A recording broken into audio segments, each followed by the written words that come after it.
Hello and welcome to the championship game here at Publix Field at Joker Marchant Stadium. We're bringing you game 18 of the tournament between Chipola and Palm Beach State. Chipola being 4-0 right now. Palm Beach is 3-1. If Chipola wins this game, they win the championship. But if Palm Beach wins, we play one more game at about 2 o'clock to decide the championship and a winner-take-all. Chipola is the away team, and let's go ahead and look at their starting lineups. Batting first, playing second, Jose Caballero. Batting second, DHing Jacob Silverstein. Batting third, playing third, Andrew Bechtold. Batting fourth, playing first, Ronaldo Rivera. Batting fifth, playing catcher, Max Guzman. Batting sixth, playing right field, Brody Wofford. Batting seventh, playing left field, Taquan White. Batting eighth, playing shortstop, Trey Dawson. And batting ninth, playing center field, Edmund Americon. Pitching for Chipola, Riley Cabral. And then pitching for Palm Beach State today, Gio Herrera. We'll take a look at Palm Beach State's lineup in the bottom half of this first inning. But we're getting ready to play here. It should be a very good matchup. Chipola is 4-0. They've run-ruled teams in the past 3 games. Their only non-run rule win was against St. John's River State College when they won 5-2. That was because of very good pitching by St. John's pitcher Pearson McMahon. And it looks like we're all but set. Joining me now, Marshall Watchers. How are you doing today? Doing well, Chris. A beautiful day for baseball today. How you doing? I'm doing great. It's always a beautiful day for baseball here in the great state of Florida. That's why we're called the Sunshine State. So, Chris, we've got 2 very talented teams here. We Chipola, sure do. as you've mentioned, is undefeated 4-0 in this tournament. And then Palm Beach State, they're 3-1. They have played extremely well against everyone. The one loss is to Chipola early in the tournament, so they're looking to come out here and make another upset. So Palm Beach State, so far, a great run in the tournament. We're going to have a great game today. We sure are, and we're getting ready. Batting first for Chipola, the second baseman, Jose Caballero. Caballero has played great in this tournament so far. And we're ready for baseball. The wind blowing in from left center field as you see the American flag, or you will see the American flag sometime during this broadcast. And Gio Herrera is set to take on Jose Caballero to lead off this ballgame. First pitch in, taken for a strike on the inside corner. 0-1 to start him off.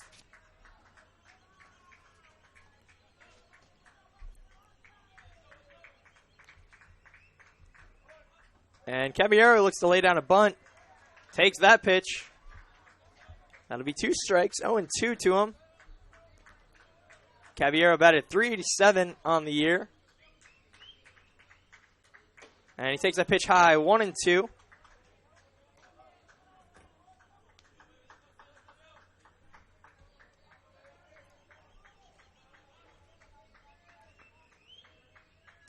A 1-2 pitch. That pitch is also high. 2-2 now. Ariera, a freshman. He's listed at 6'2", weighing in at 220. He's a right-hander for this Palm Beach State Panthers team. So the next pitch comes in. And he takes that pitch for a strike. He'll go down looking. And that'll be the first out of the ballgame. While Silverstein comes up, Marshall, why don't we look at the Palm Beach defense? And the outfield from left to right, we've got Buckley, Donchie, and Schwimmer. Coming in from third to first, we've got Morick, Morales, Lint, and Sparks. Behind home plate, we've got Varela. And as we mentioned, we've got Gio Ariera on the mound, who just got a beautiful strikeout. First pitch coming to Silverstein. He takes out in the outside corner. 0-1 to start him off.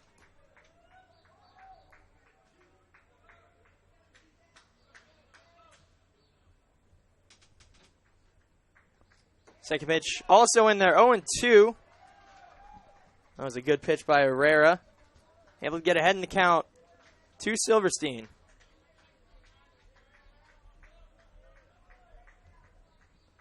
Oh, 2 pitch. And swung on, fouled. Able to keep himself alive is Silverstein.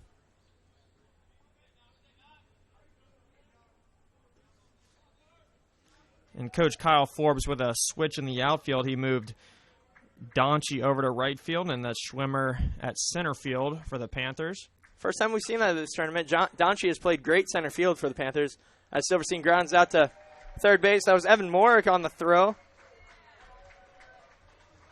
That'll be 2 away here. Panthers off to a great start so far. 2 easy outs back to back.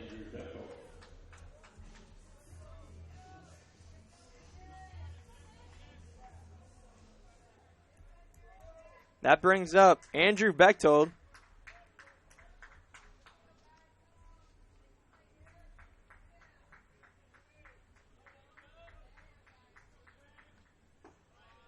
That pitch taken outside.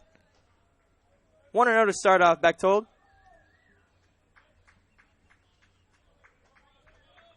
Bechtold looking to get his team in this thing. So far with 2 outs, he's the third at bat for the Indians, as that ball is also called a ball.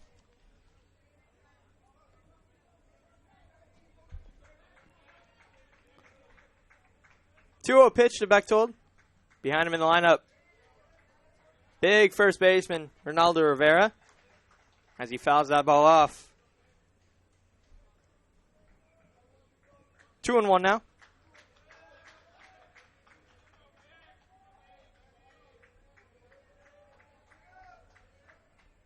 Two-one pitch outside. 3-1 now.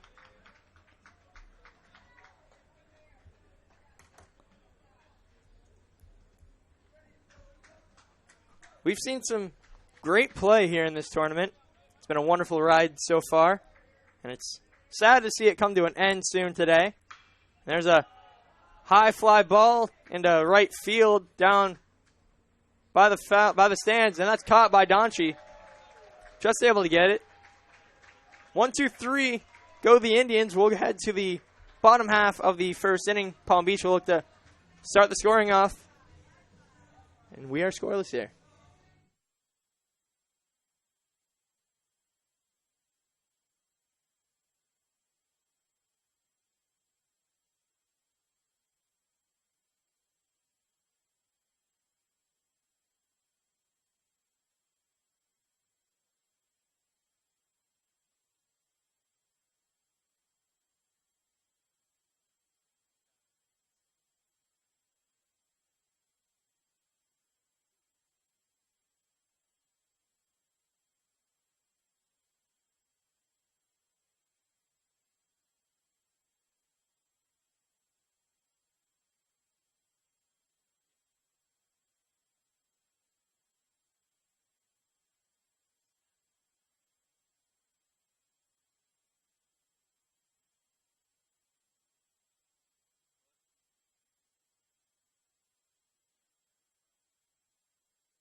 And we're back here in the bottom half of the first inning. Let's take a look at the Palm Beach lineup. Batting first, playing first, number 11, Balin Sparks. Batting second, playing left field, James Buckley. Batting third, playing short, Matt Morales. Batting fourth, playing third, Evan Morick. Batting fifth, playing center field, Derek Schwimmer. Batting sixth, playing right field, Joendrick Donchie. Batting seventh, playing second, Swinley Lint. Batting eighth, playing catcher, Benito Varela. And batting ninth, DHing Drexler McKay. On the mound for Chipola is Riley Cabral. We saw Cabral in the very first game against St. John's. He came 6 innings pitched in relief for Bowden Francis. Gave up no runs, just 4 hits, and he struck out 9 in relief in 6 innings. It was a good performance by Cabral. First pitch, called the ball on the inside. 1-0 to start off Sparks. Sparks in the last game We saw him hit a leadoff home run against Miami-Dade. That ball was a no-doubter as it hit just short of that Corona Cabana out there in left field. 1-1 now. That pitch in the dirt, 2-1, the count to Sparks. And Sparks, one of the better leaders on this team. He's got a .400 batting average on the year. He's had a great showing so far at the tournament. There's a grounder down the third base line, foul. That'll make it 2-2.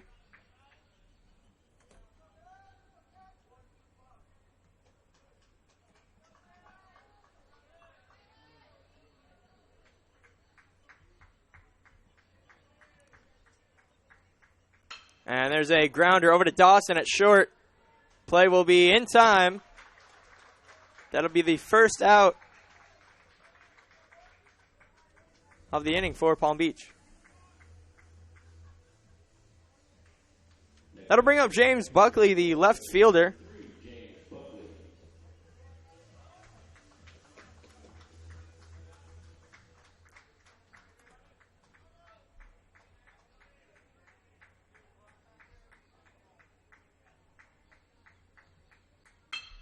There's a grounder past Caballero, who was shifted over to his left a little bit. That'll be the first hit of the ball game. James Buckley on with a single into right. Nice job by Buckley to start this off for Palm Beach State and hopefully get them rolling.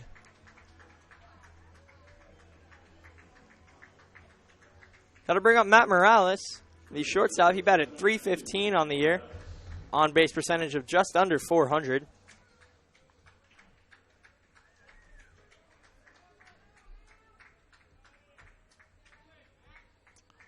Morales, a lefty as well. He takes a second to regather himself. He's got a fresh count here with a runner on first. Cabral went 10-0 on the year with a 2.73 ERA. Very good stats for the righty. That pitch outside. 1-0 to start off Morales. Riley Cabral actually committed to go to the University of Memphis D1 baseball team. Congratulations to him. Memphis is getting a very good righty. And off with the pitch was Morales. And the throw is in time, and he got him. Excuse me, that was Buckley. And he's caught stealing. How about that throw from Guzman? Guzman's got an arm back there. That's right. Flinging that thing all the way over to second base, over the mound, and getting it out. And just like that, that hit never happened. So 2 outs, 1-1 count to Matt Morales. And swung on fouled back into the netting, 1-2. We've seen a lot of good defensive catchers, a lot of good arms. There haven't been many bad throws to second for stolen base attempts. There's another foul back into the netting. It'll stay 1-2. And speaking of defense, Chipola's defense in the outfield from left to right, we've got White, Americon, and Wofford. Coming in from third to first, we've got Bechtold, Dawson, Caballero, and Rivera. And then behind home plate, as we mentioned before, is Guzman. That's Cabral on the mound. Thank you, Marshall. And swung on, grounded over to Caballero at second. Easy play for him. That'll end the inning. 1, 2, 3, go the Panthers. We'll head to the top half of the second inning. We're still scoreless.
And we're back here in the top half of the second inning, leading off for Chipola, first baseman Ronaldo Rivera. Rivera's hit 2 home runs in this tournament so far. One against Miami-Dade, one against Santa Fe yesterday. Both of them, no doubters, to right field. He's shown good power. He's batted for a very good average. Takes that first pitch for a strike. 0-1 to start him off. And you mentioned Rivera hitting to right field. We have Swinley Lent move a little more towards that right field, as all of his hits have been towards that area. Big swing and a miss. And yesterday, Santa Fe employed the shift against him, and he still beat it. It was a very hard hit ball, and he was still able to beat that shift. They had 3 players on the right side of second base, and he still got away with one. So he comes into this game batting .449 on the season. Very good statistics from Ronaldo Rivera. 14 home runs on the year, 60 RBIs. And big swing and a miss. That'll sit down the big man. We'll head to Max Guzman, the catcher in the 5-hole. Talk about great pitching by Arriera. Striking out Rivera right away. This is the second time that we've seen Arriera here in the tournament. He's pitched well. He pitched really well in his first game. First pitch taken outside. 1-0 to start off Guzman. In Palm Beach State, we've really complimented their pitching crew. I mean, Kyle Farjad, phenomenal job in their pitching. Jared Johnson last night. They're really loaded on the mound, so it's hard for one of them to stand out, especially against such a good team. But Arriera's really getting it done. There's a fly ball into left field coming in.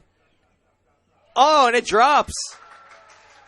That was Buckley. He wasn't able to get on his horse and ride it fast enough, so that's a bloop single into left field for Max Guzman. That'll bring up Brody Wofford. He'll come up with a man on, 1 out.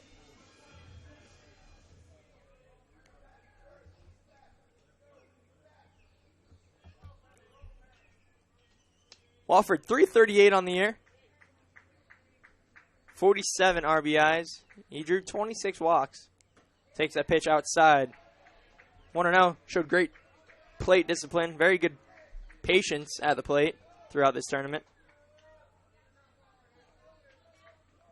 Wofford, the lefty hitter, with a 1-0 count. Runner on first and just 1 out here. Take that pitch as a ball.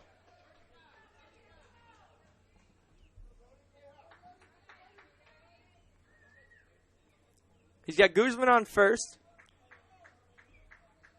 1 away. Pitch in. Fouled off down the third base line. 1-1 now. Excuse me, 2-1 now.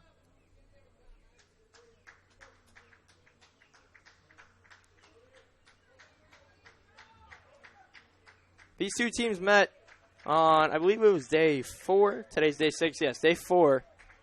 Both teams were undefeated going into the matchup. And Chipola, I believe 8 or 10 run ruled them after the 7th inning. They 8 run ruled them technically after the 8th inning, but I think they had more than 10 runs on them. So we've seen this Chipola offense put up runs. This Palm Beach team, very good at pitching. Yesterday against Miami-Dade, Jared Johnson went, I believe, 8 innings. 7 innings, struck out 9. That's a big swing and a miss by Wofford. He'll sit down. Arriera coming in hot, another strikeout. That's 3 on the day so far for him. That'll bring up Taquan White.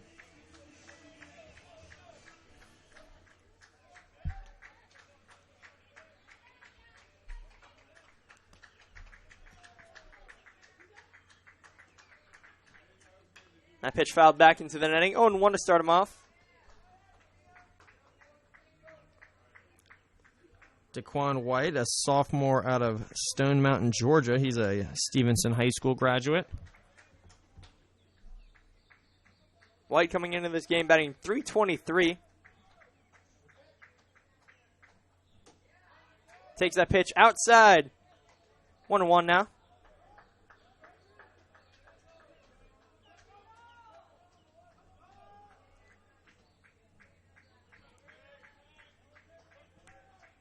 One pitch, man on first. 2 outs.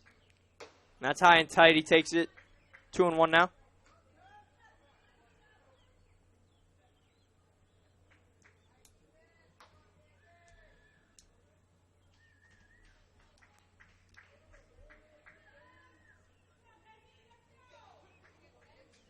On deck, if he can get up to the plate, Trey Dawson.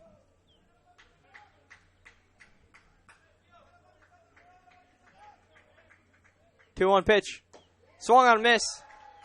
Strike 2. Evens it up.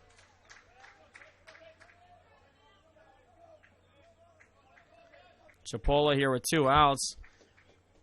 Still a runner on first. That's the catcher, Guzman. Daquan White, the lefty. Pitch coming in. And called strike 3. Another strikeout. Gio Herrera strikes out the side against Chipola. That'll in the top half of the second. We'll head to the bottom half. Still scoreless here. Palm Beach will look to break this game open.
We're back here in the bottom half of the second inning. Leading off for Palm Beach, third baseman Evan Morick.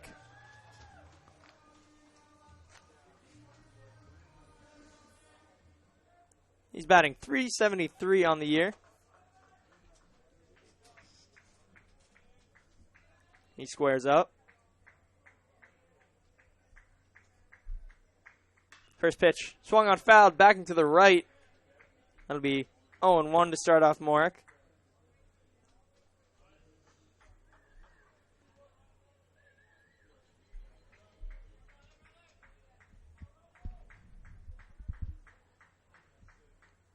That pitch fouled back, almost to the exact same spot. 0-2 now to Morick.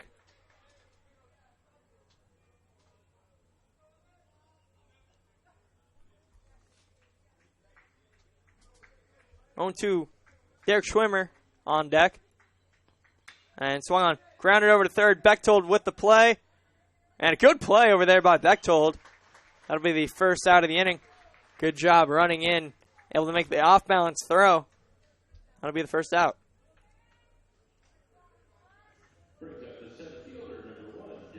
This past year, Palm Beach State College were Southern Conference runners-up. They're runners-up to Miami-Dade, who got sent home due to elimination. However, Palm Beach State College has really been a surprising team. They've come out here and they've beat some big-name teams, and they've really been showing their talent. First pitch to Schwimmer taken outside, 1-0. Miami-Dade lost and was eliminated to Palm Beach. Eliminated by Palm Beach. And there's a liner over to Trey Dawson. He makes the easy grab. 2 away. That'll bring up Joan Jagdanchi. Playing right field today. Him and Schwimmer have switched. That's the first time we've seen that in the outfield between those two.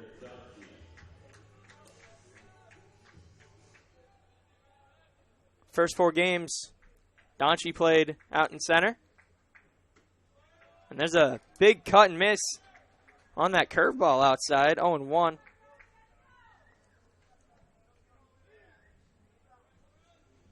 And we were mentioning how Palm Beach State sent home Miami-Dade. I think it's really awesome because these teams play each other nonstop in the year. Both were a 4 seed, and Palm Beach State sends home Miami-Dade saying, hey, we deserve to be Southern Conference champs, not runners-up, and it's really a last man standing here. The tournament is what matters, not the regular season. That pitch way outside. 1-2 now to Donchi. Guzman seemed to not be expecting that. Cabral probably yanked that pitch way too far from his target. 1-2 pitch to Donchi. And it's on fouled. That landed up in the pipes near the speakers. We'll try 1-2 one more.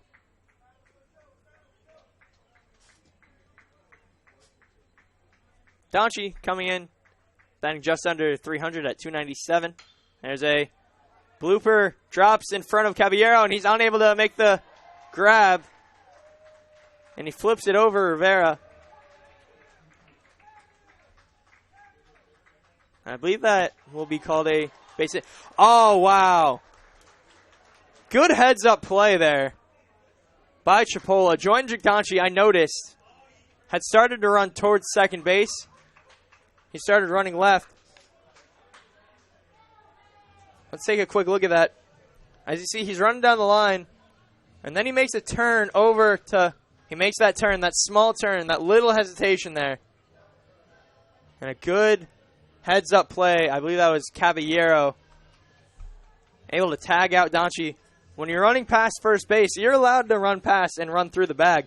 But you must stay straight or you must go right. You can't make a turn over to second. And that's exactly what Donchi did. And good eye by Jose Cabral, Jose Caballero, able to notice that and tag out Donchi. And that'll end the inning. That was ruled a base hit. So 2 hits given up so far by Cabral. Both of them were tagged out on the base paths. We'll head to the top half of the third. We'll be right back.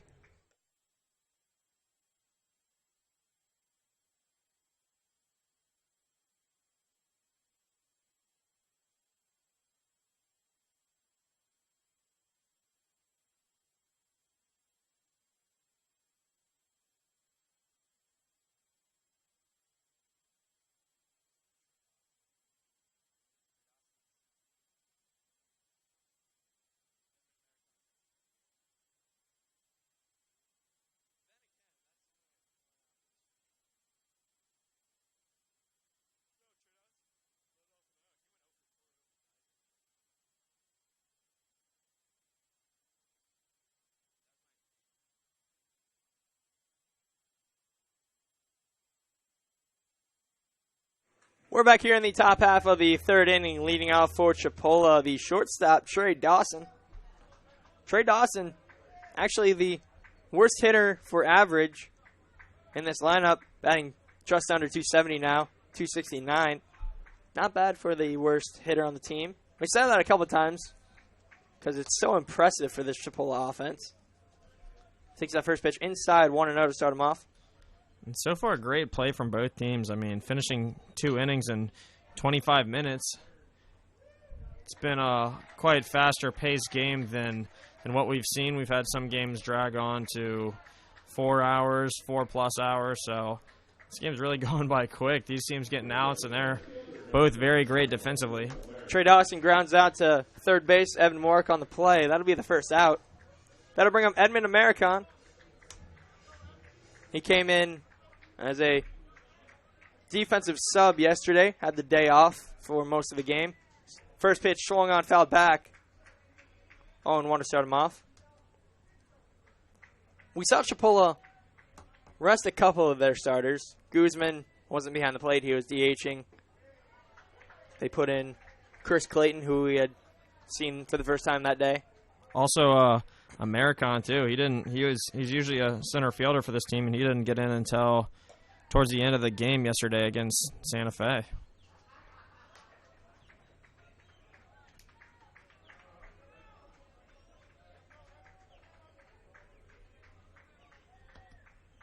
So 1-2 now to Americon. Takes that pitch. 2-2 now.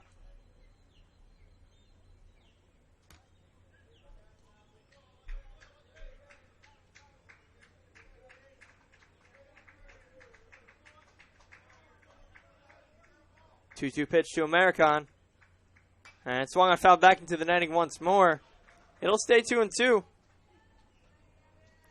Top half of the third, we haven't seen much offense from either team. Both teams have... Actually, Palm Beach has 2 hits. Chipola with 1. That pitch fouled into the stands. High fly ball. We'll try 2-2 once more.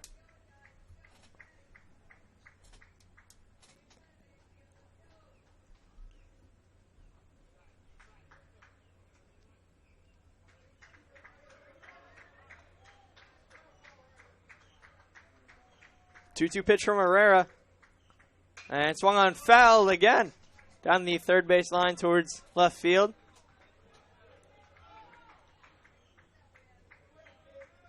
Good job by Americon, keeping himself alive.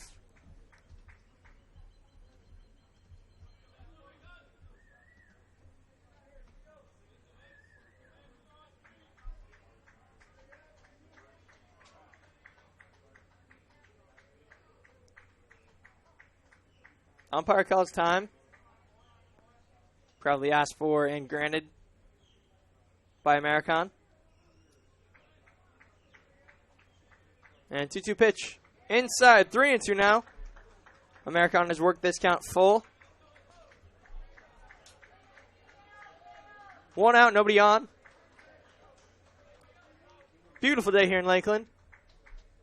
Swung on, grounded past Sparks over at first, and that'll be a base hit for Americon. And a great job by Americon, full count and getting on over to first base.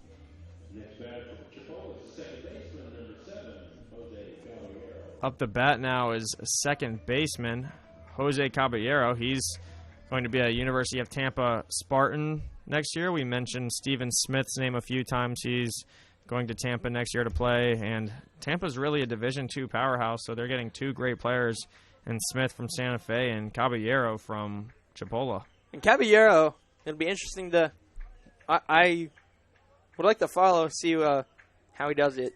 UT.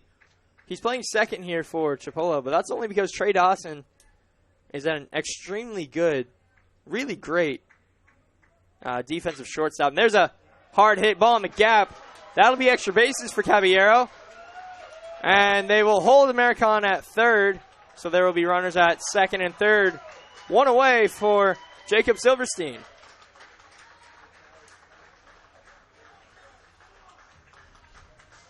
Good piece of hitting there by Jose Caballero. That'll bring up Jacob Silverstein, as I mentioned. And like I was saying, Dawson, a very good shortstop defensively. Caballero started off as a shortstop, but they moved him over to second because of how good Trey Dawson was. Caballero, very good hitter. It'll be interesting to see if he will shift back over to his natural position at short when he goes to UT. And up the bat now, Silverstein with a 387 batting average on the year. He helps keep that average, team average high for Chipola College at 357. And that's risen here in the tournament. I think it started off at 352, if I'm not mistaken. There's a grounder to the pitcher. Goes off his leg. Herrera able to keep his composure, get that ball over to first, but a run will score. Americon comes in to score, and Jose Caballero will move over to third. Palm Beach will check on their pitcher, see if he's still good to play. We'll be right back.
And we're back here in the top half of the third.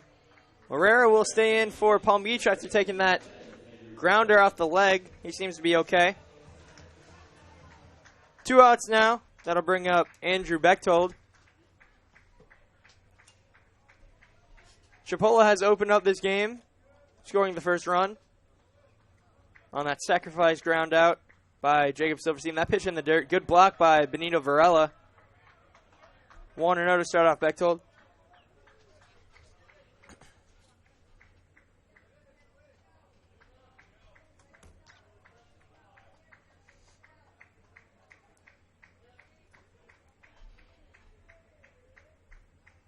One 0 pitch.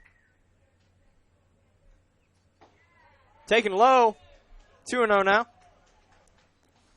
Bechtold came into this tournament batting .445. It dropped a little bit, facing better pitching at now at .429. Still not too shabby for the third baseman.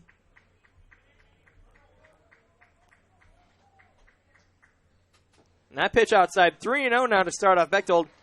We haven't seen many players get the green light on 3-0.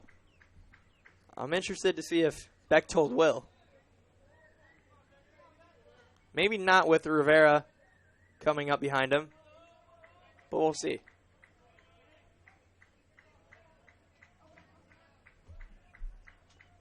Pitch. 3-0 pitch. Now it's high. You called it, pitch Chris. walk. You called it. 4 pitch. So he's making his way over to first. Got runners on first and third now, still with 2 outs, and Rivera up to bat. Dangerous hitter.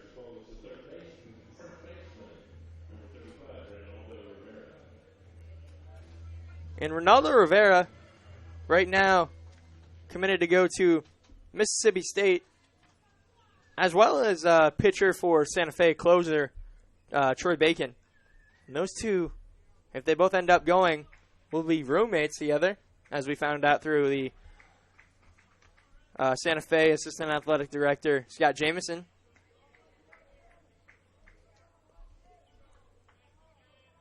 So if both make it to Mississippi State, that'd be a really cool room to stay in.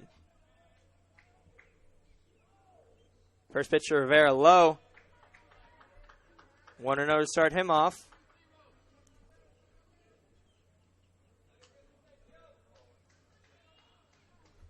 And Mississippi State would be getting 2 great players. As we mentioned Troy Bacon, he's been throwing out some of the faster pitches we've seen. One of them clocked in at 97. And Rivera, also the big slugger. He's someone we've been talking about. Justin Smith, another big slugger. High fly ball, foul territory. That'll go out of play. That'll land on the roof. Now, Chris, how would you compare the power of Rivera compared to Justin Smith from St. John's River State College? Oh. In this tournament, Justin Smith did hit a bomb over to left field. It was the very first home run that we saw. But Rivera's hit 2, and they've both been farther. Justin Smith finished off his year with 16 home runs. Ronaldo Rivera right now at 14. But I think Rivera has a little bit more than Smith. 2-1 pitch, outside, 3-1. Hitters count for Rivera, not the guy you want to get behind.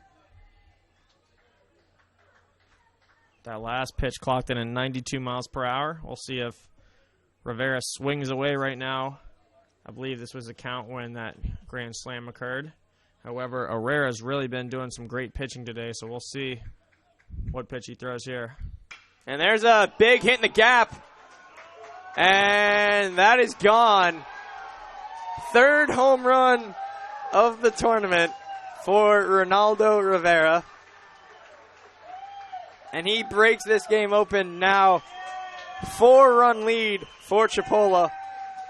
And I just can't say enough about how great this kid has played in this tournament. 4 home runs.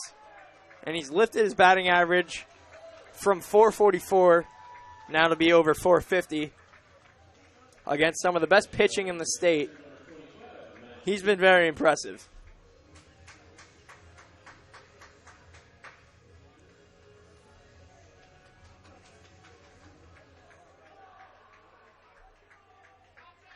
So 3-run home run, second 3-run home run from Rivera. He's got 10 home runs on 3.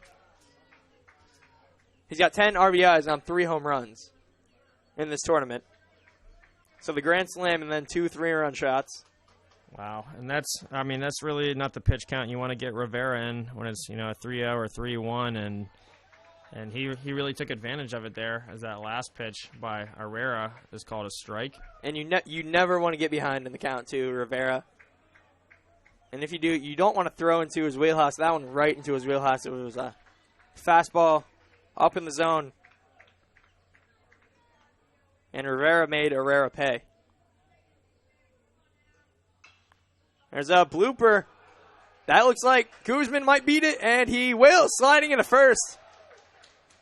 And he will head to second as that ball goes into the Palm Beach dugout. So that's out of play. He's granted that free base over there at second. So now, that looks like that's a base hit and an error on the throw. So Lint gets an error.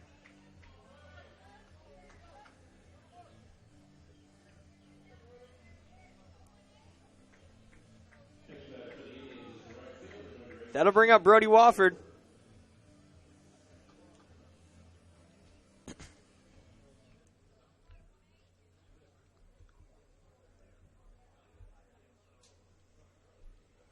That looked like it went off the very end of the bat by Guzman. It was a blooper that Lint was shaded over more towards the bag of second base, not in his normal position, and he had almost no opportunity to make that play. So we can't really put it on him, but that throw's got to be towards the first baseman. That one was very, very low.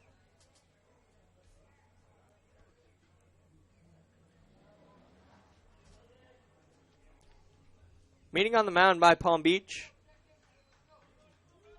Players head back to their positions, and that'll bring up Wofford with a man on second, 2 outs. And Chris, we were mentioning Mississippi State University earlier. A pretty famous alum from Chipola College who went off to play there in 1976 is Buck Showalter. Buck Showalter. Not bad alumni to have. Now the manager for the Baltimore Orioles. Been there for, I believe, over a decade. think he's been there since early 2000s, if I'm not mistaken. Notorious manager. Purdue Wofford, 1-0 count. And he swings, hits that ball. That'll fall, and Guzman will be brought around. Play at the plate. No play at the plate. And Wofford will get to second. So now 5-0, 5 runs scored here in this third inning. And that's exactly what Chipola can do to you.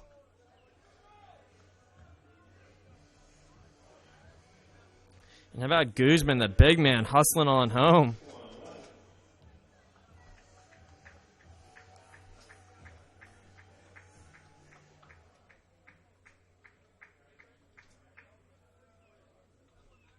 And pitching change now on the way for Palm Beach. That'll be the end of the day for Gio Herrera. We'll be right back with the announcement of the new pitcher.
And a pitching change for Palm Beach State College. Coming in for Gio Herrera is number 19, John Schneider. He's listed at 6'5", 175.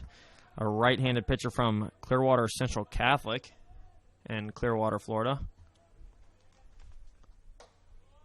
First pitch to Taquan White outside for ball. 1-0 to start him off. Scoreline for Herrera. 2 2/3 innings pitch. 6 hits, 5 runs all earned. 1 walk, 4 strikeouts. That's what Chipola can do to you. Very good, powerful team, and they hit for average. So they'll get men on base, and then they'll bring up their heavy hitters, and they'll hit them out. And Herrera started off really hot. Like you mentioned, 4 strikeouts. First 2 innings, he was on fire. So now a 3-0 count here for Taquan White. Still with a runner on second and 2 outs. And Herrera is still responsible for Wofford on second base, so if he gets home, that'll be 6 runs all earned for Herrera.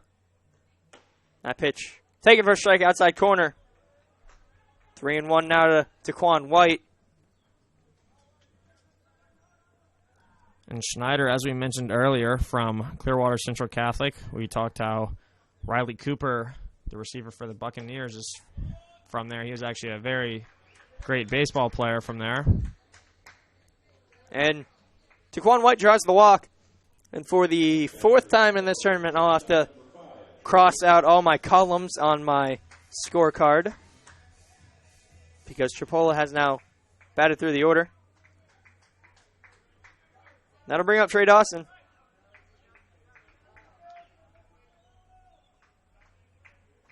He grounded out to third in his first at bat in this inning.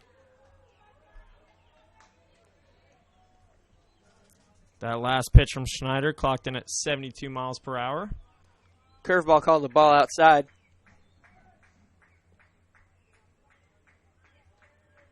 One-0 pitch. And that hits Dawson right on the elbow. He looks like he's hurt. Nowadays we see a lot of guys wearing an elbow guard. I don't see one on Dawson. And he looks to be pretty hurt.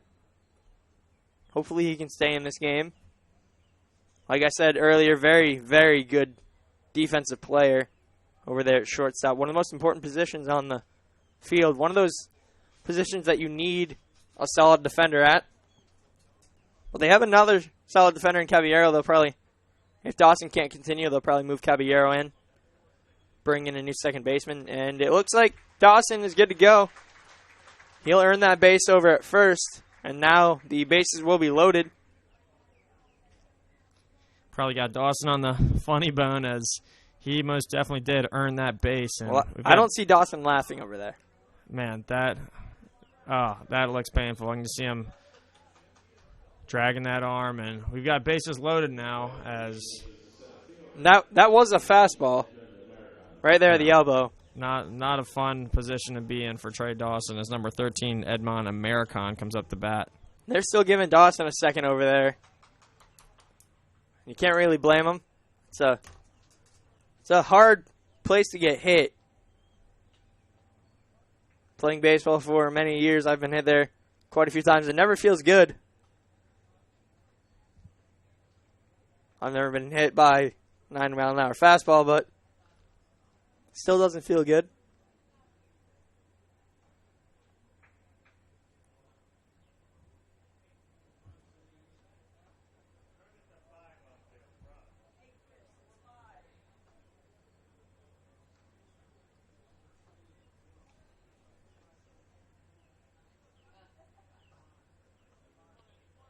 And he will continue over there at first. Round of applause here for Dawson. Crowd understands how painful that can be.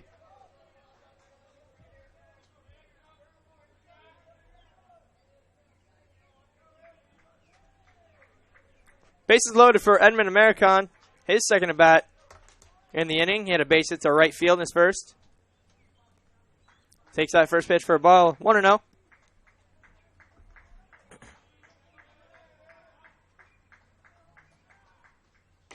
And that pitch outside as well. 2-0 now.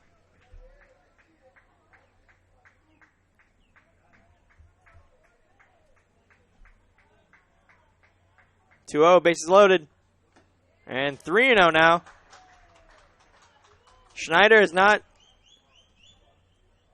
He's not pitched well yet.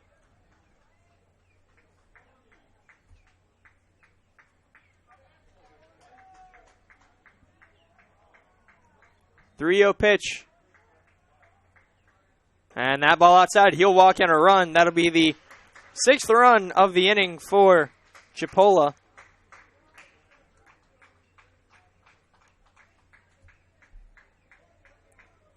That'll move Taquan White over to third. Bring in Brody Wofford. So now 6 runs all earned on the scoreline for Gio Herrera.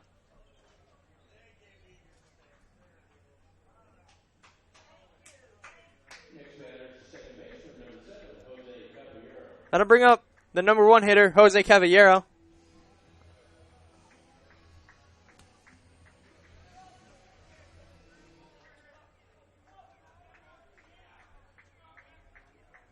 Caballero doubled to left field in his first at bat.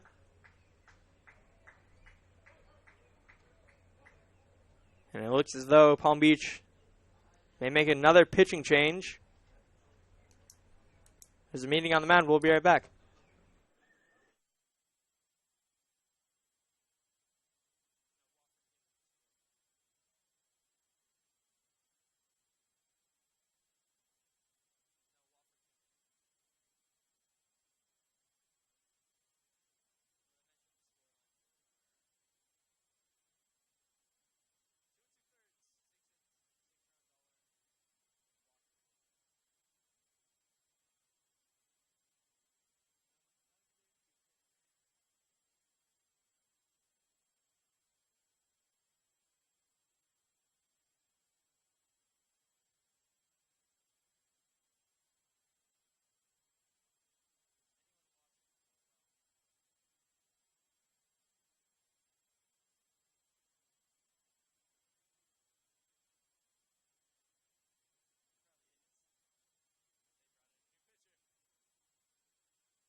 And we have a pitching change coming in for John Snyder. On the mound is number 27, Brock Minnick.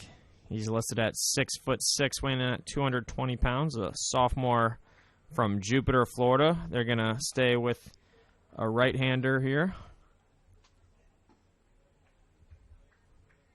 And the score line for John Schneider, he recorded 0 outs, walked 2, and hit 1 batter. He loaded up the bases.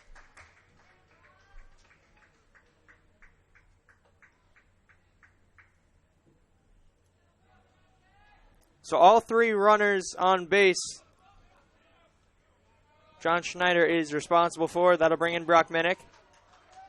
Kind of a tough position for Minnick to be in, coming in with certainly, bases loaded. However, there are 2 outs, so they're really just trying to get out of this 3rd inning here as Minnick prepares to throw in his first pitch.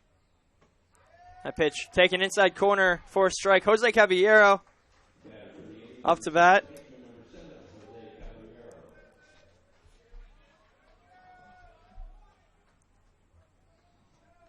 Oh, 1 to Caballero. And that pitch in the dirt, good block by Varela, 1-1. And Varela, I mean, we've seen that happen too many times where catchers can't get behind a ball and then a run comes in. So great job by Varela. He's really been consistent here for this Panthers team. There's a grounder through the hole. And that'll score 2, I believe. Play at the plate will not be in time. Taquan White and Trey Dawson come in to score. Now runners on first and second. Second hit of the inning for Jose Caballero.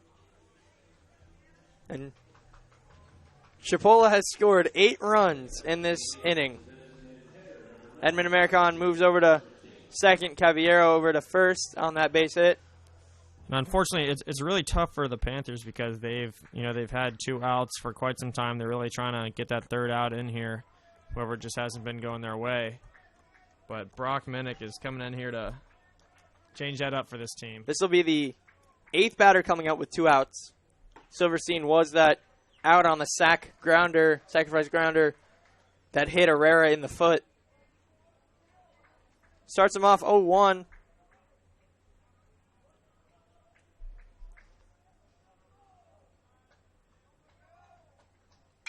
And there's a base hit. That'll score another run, likely. Play at the plate. Cut off. So first and third now. Silverstein.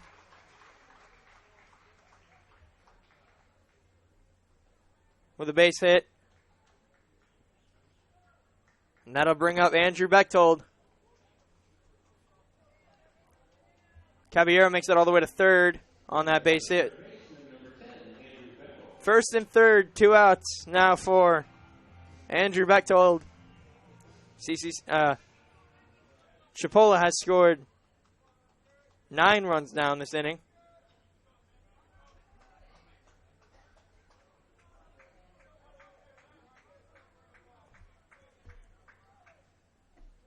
And that pitch in there.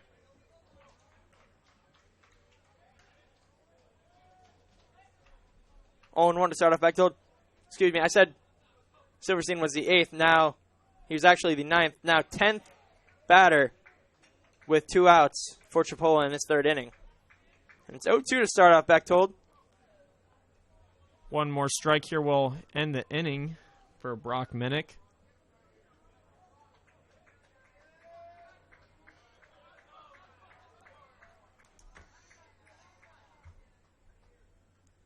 That pitch in the dirt. 1-2.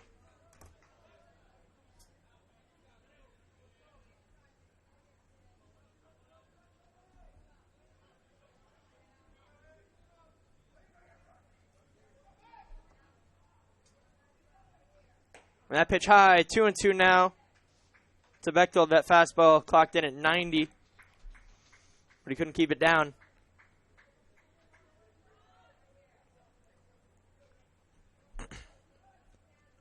2-2, Rivera on deck. And that pitch in the dirt, 3-2 now.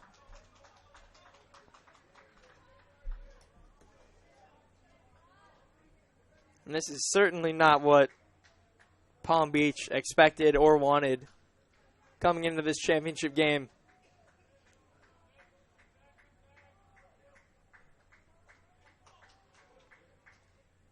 That pitch called strike 3, inside corner. That looked to be a little off the plate, but the umpire gives it to him. That'll be 3 outs here in the third. But not before Chipola could put 9 on the board. We'll be right back in the bottom half of the third. Palm Beach will look to try to come back in any way possible. We'll be right back.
We're back here in the bottom half of the third inning, leading off for Palm Beach.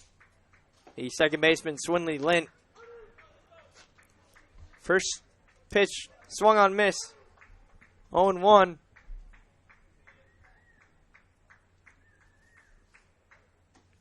That pitch taken outside. 1-1 now. And Cabral sat in that dugout, getting cooled off for a good 20, 30 minutes in that half inning. See if that affects him at all. And swung on, foul tip. 1-2 now to Lint. When you sit down in an inning as a pitcher for that long, you usually don't have your best stuff coming out, but let's see what he can do. And swung on, miss. Strike 3. Lint sits down. First strikeout of the game for Cabral. That was a 79-mile-an-hour changeup. That'll bring up Benito Varela.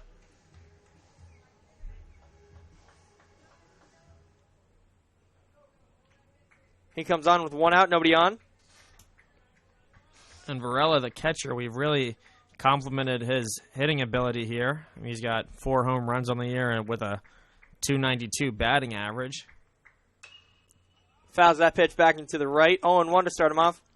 He's also very good behind the plate. We've seen him throw out a number of attempted stolen bases by runners.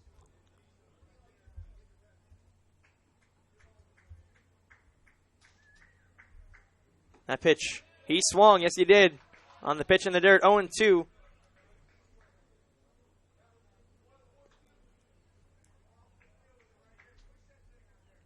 Oh, 2 count to Varela, nobody on. He looked to try to get something going for his team. And curveball, swung on, fouled back. Still 0-2, able to keep himself alive.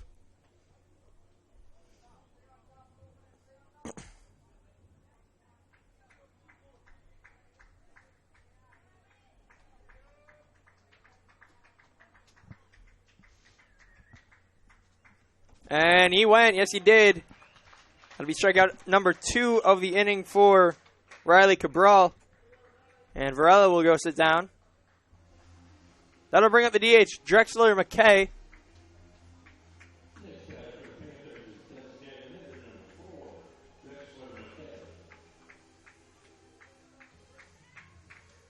He comes on. No man on.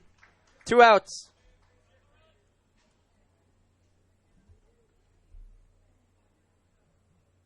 And swung on. Lifted into left field. And Saquon White. And he makes a play. That'll end the inning. 1-2-3. Go the Panthers for the third inning in a row. We'll be right back in the top half of the fourth inning. Chipola will look to extend their lead.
We're back here in the top half of the fourth inning, leading off for Chipola, the first baseman, Ronaldo Rivera.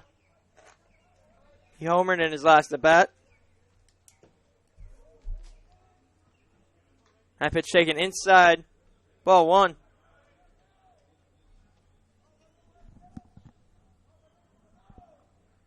And there's a grounder.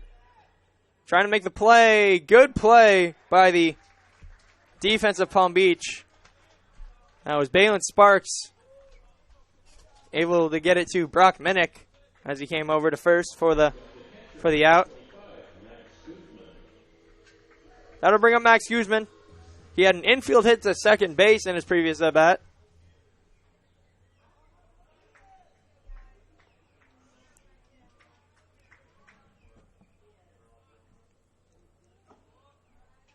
That pitch called the ball low.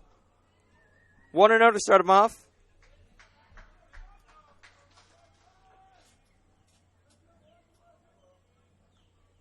And swung on grounded. Third base side, foul.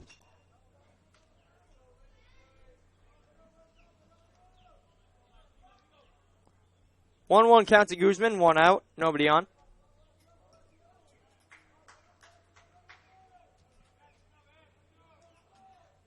And that one hits him.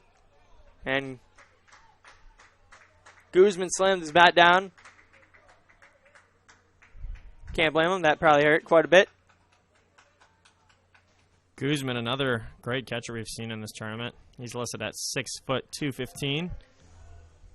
So that ball probably didn't hurt as bad coming off that 215-pound frame. Still hurts. Still pitches coming in like that.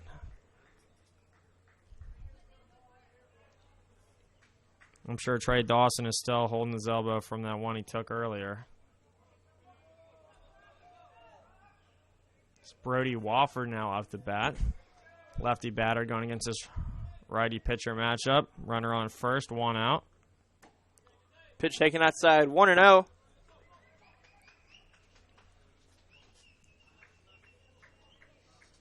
That last pitch clocked in at 88 miles per hour, so taking a pitch off the body, not something very ideal. That pitch inside, 2-0 to Wofford.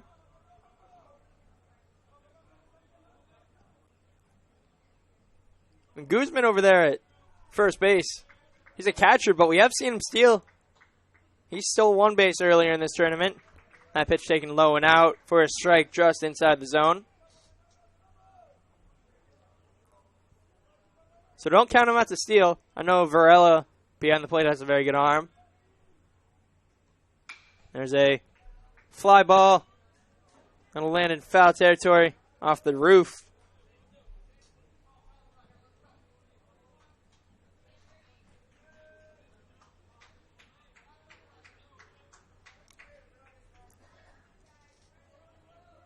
Two-two count to Wofford. And another foul ball. Same exact place as the other one. That one might have hit the Chipola College bus out in the parking lot. That thing went all the way over from behind.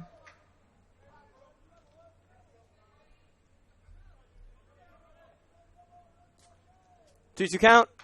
Fouled back into the netting. Good plate discipline by Brody Wofford.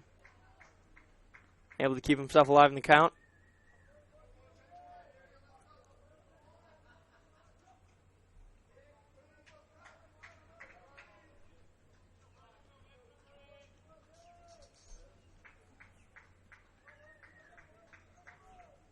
And there's a drive deep into right field. Falling is Donchi. And that one hits the top of the wall. Guzman will go to third. Wofford will stop at second. Donchi, when he turned back for that ball, fell down. I don't think he would have been able to make the play anyway, so I don't think any extra bases were allowed on that error. It'll go down as a hit.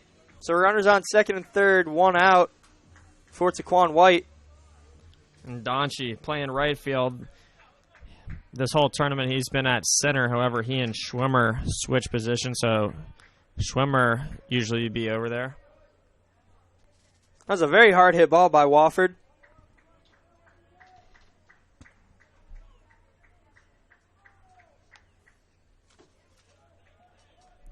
That'll bring up Taquan White.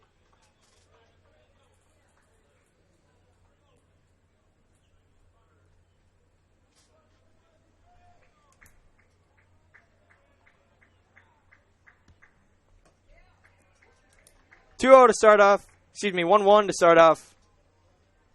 Taquan White, men on second and third.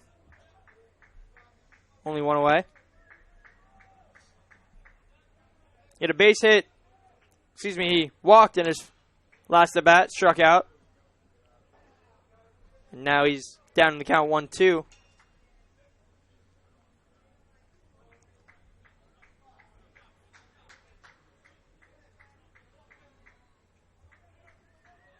Taquan White with 27 RBIs on the year. He's got a .323 batting average as he's got a 1-2 count now.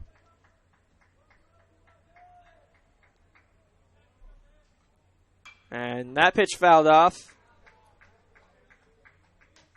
Back into the left. It'll stay 1-2.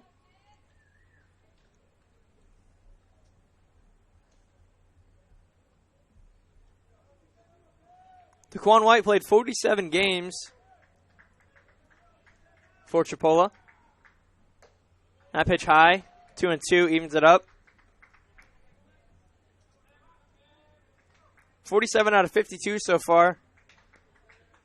Only Andrew Bechtold played all of them at 52. There's a base hit on the middle. That'll score Guzman. Coming home is Wofford. Play at the plate, hits the top of the mound, and bounces up. So bad break there for Palm Beach. And Chipola puts two more on the board. They now lead 11-0.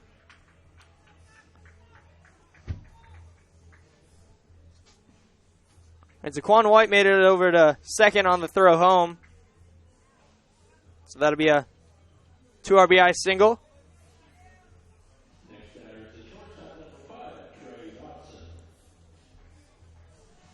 That'll bring up Trey Dawson. He grounded out and was hit by that pitch earlier in the last inning. Before Trey Dawson goes up to the plate, that was Jeff Johnson who went up to talk to him, their head coach.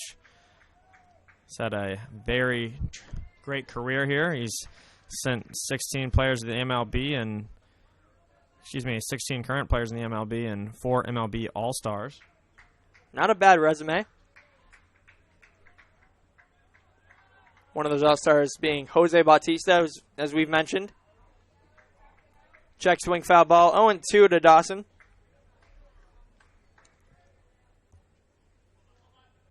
There's a couple of players on this team that may get drafted. That will likely get drafted. One for sure will be Ronaldo Rivera, the big first baseman. I could see Andrew Bechtold, Evan Steele, and called strike 3 on the outside corner. That looked to be a little bit off the plate, but umpires get a better view than I do. A great job by Brock Minnick.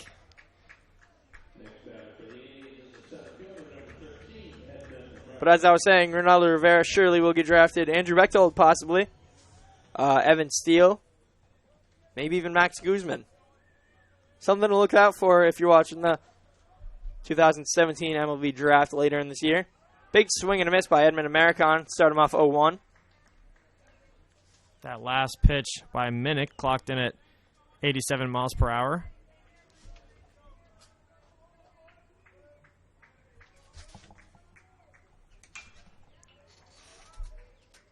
There's a foul ball. 0-2 now.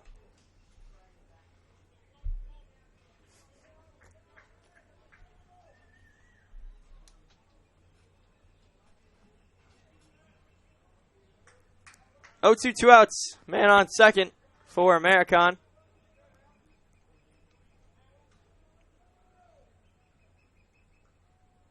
And that pitch inside in the dirt. 1-2 now.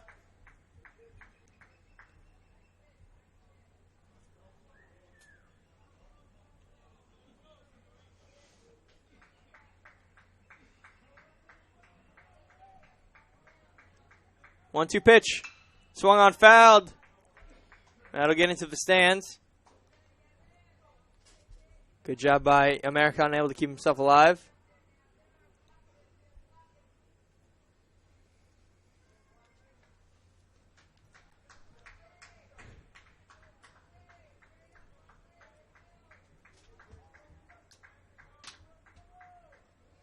And swung on. Went off his foot. Still 1-2. Good job by Americon keeping himself alive in this at-bat.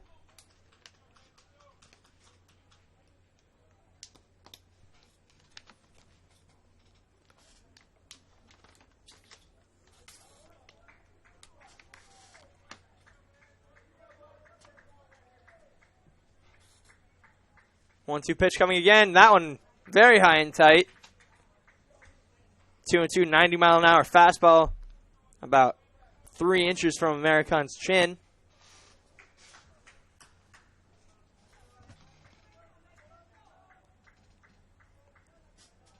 Chipola still looking to extend their lead. Try to end this game pretty early. And big swing and a miss by Americon. That'll end the inning.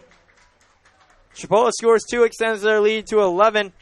We'll be right back in the bottom half of the 4th inning. Chipola leads 11-0.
We are back here in the bottom half of the fourth inning, leading off for Palm Beach, the first baseman, Balin Sparks.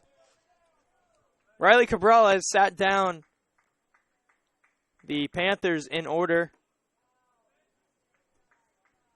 It's gone 1-2-3, 1-2-3, 1-2-3 in the 3 innings so far that he has pitched. Starts off 1-0 to Sparks. Balin Sparks looking to get his team back in it. And Balin Sparks looking to get his team back in it. Again, as we mentioned before, a 400 batting average and only 1 home run on the year, but 38 RBIs. He hit a home run yesterday, leading off the game against Miami-Dade, as I mentioned previously. Big cut. 2-1 now.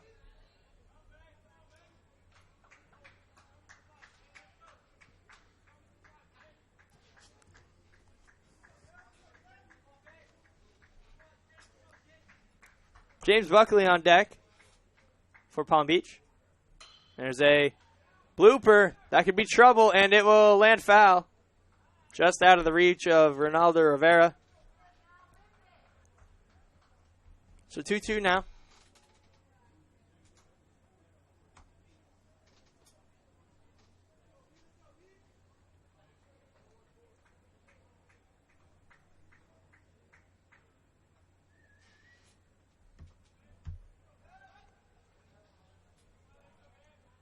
Balin Sparks steps back in, ready for the pitch, 2-2. And that pitch, good curveball, gets him looking. 79 miles an hour that curveball was clocked in at. And that'll be the first out of the inning.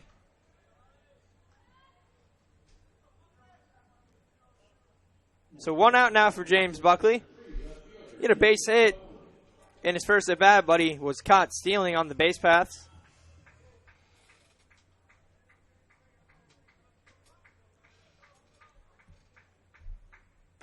That pitch taken for a strike. Late call by the umpire, but it seemed like the right one. 0-1 to start off Buckley.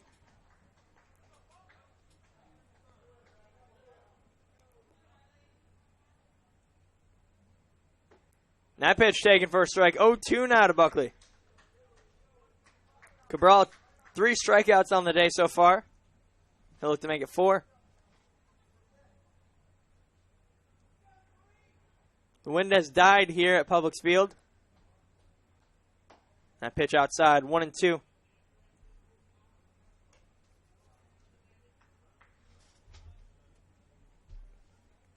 Buckley with a .355 batting average on the year. He's got 4 homers.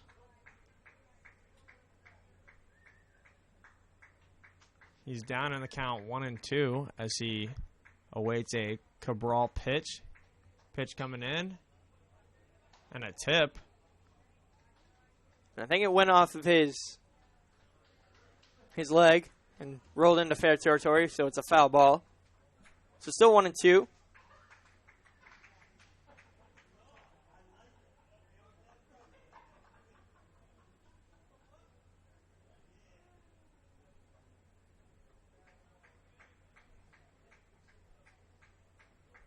And high pop-up. Who's going to call it? So far it's Cabral. And he makes the play himself. Good job there by Riley Cabral, able to get off the mound and track that high popper. You don't see that. You don't see that much from pitchers. They usually just run out of the way. But Cabral stepped in there and made the play.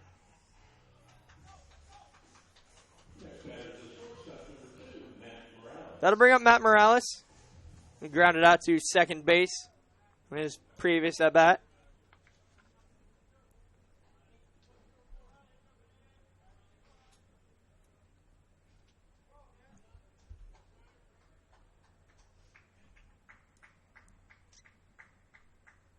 There's a drive into right field. Brody Walford positioned perfectly.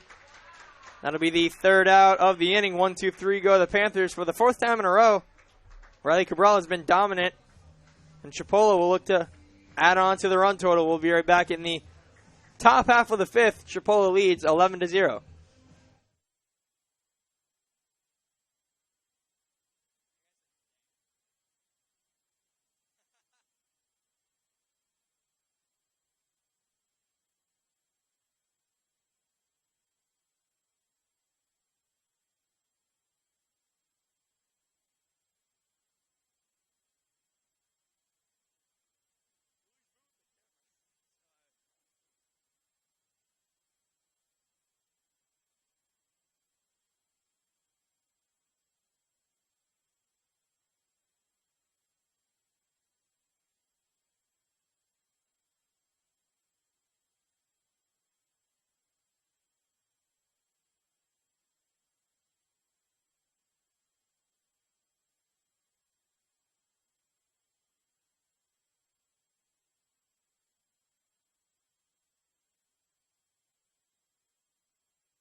We're back here in the top half of the 5th inning, leading off for Chipola, the second baseman, Jose Caballero.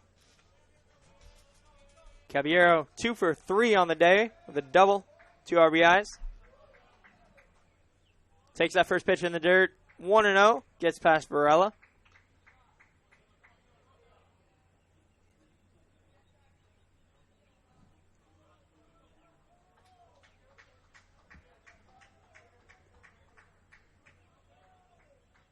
One-0 pitch grounded past the third baseman. And that'll be a double for Jose Caballero. That was just past Evan Morick. Good diving attempt. That's a double to lead off the inning for Jose Caballero.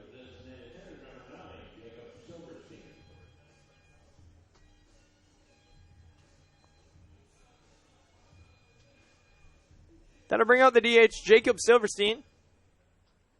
He's 1 for 2 on the day with an RBI and a sacrifice hit.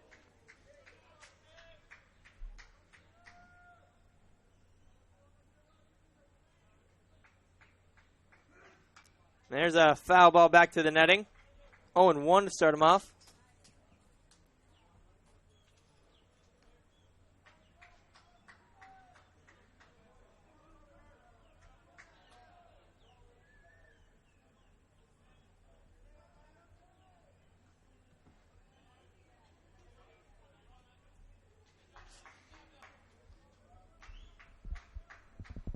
One now to Silverstein.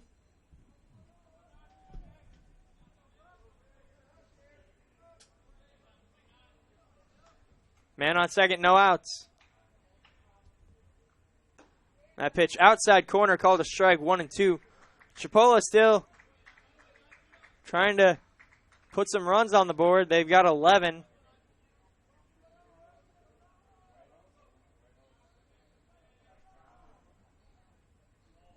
And that's a foul ball back into the top of the helmet of Bonita Varela.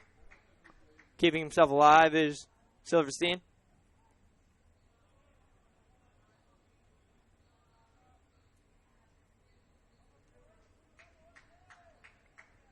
One-two man on second. On deck, Andrew Bechtold. And there's a high fly ball into left field. And that'll drift foul.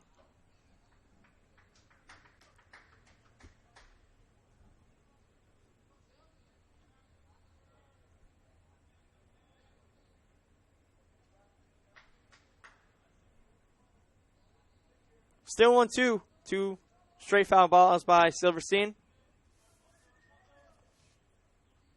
And that one's inside. Evens it up 2-2. And Caballero took advantage, stole that base, able to get to third. Silverstein signed his national letter of intent to go play next year at University of West Florida. West Florida's getting a good player. He's played well in this tournament.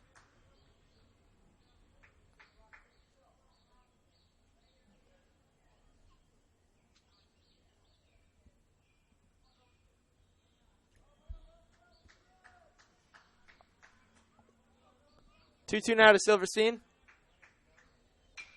There's a high fly ball, left field. Buckley on to make the play, and Caballero will come home. That'll make it 12-0. Silverstein has his second RBI of the game. That'll bring up Bechtold. Nobody on. One away.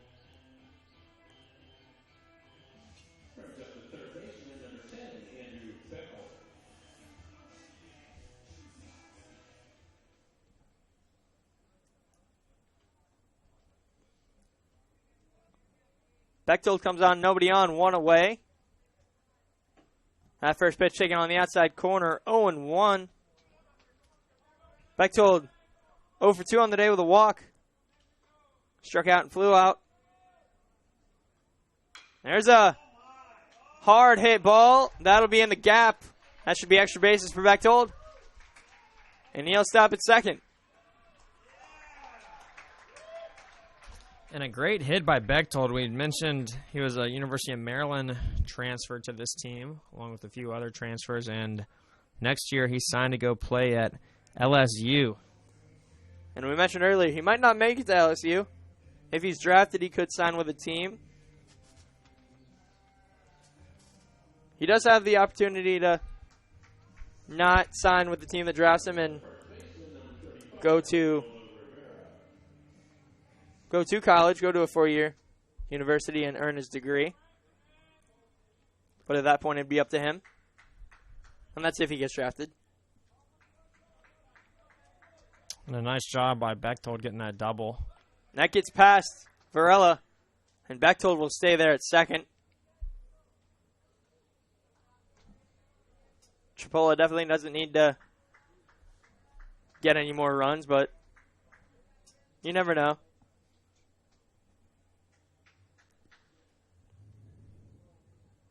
They're up by 12 here, top of the fifth.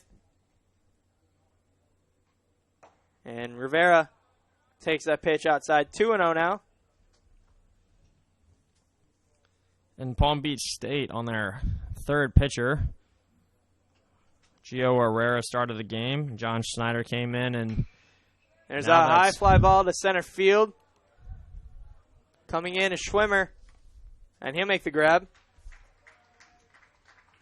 So 2 away here in the top half of the 5th inning.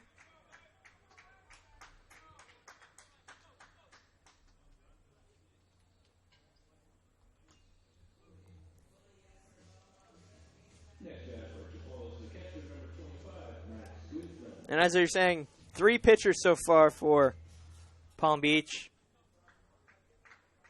Herrera lasted 2 2/3. John Schneider couldn't get an out. And Brock Minnick's been in ever since.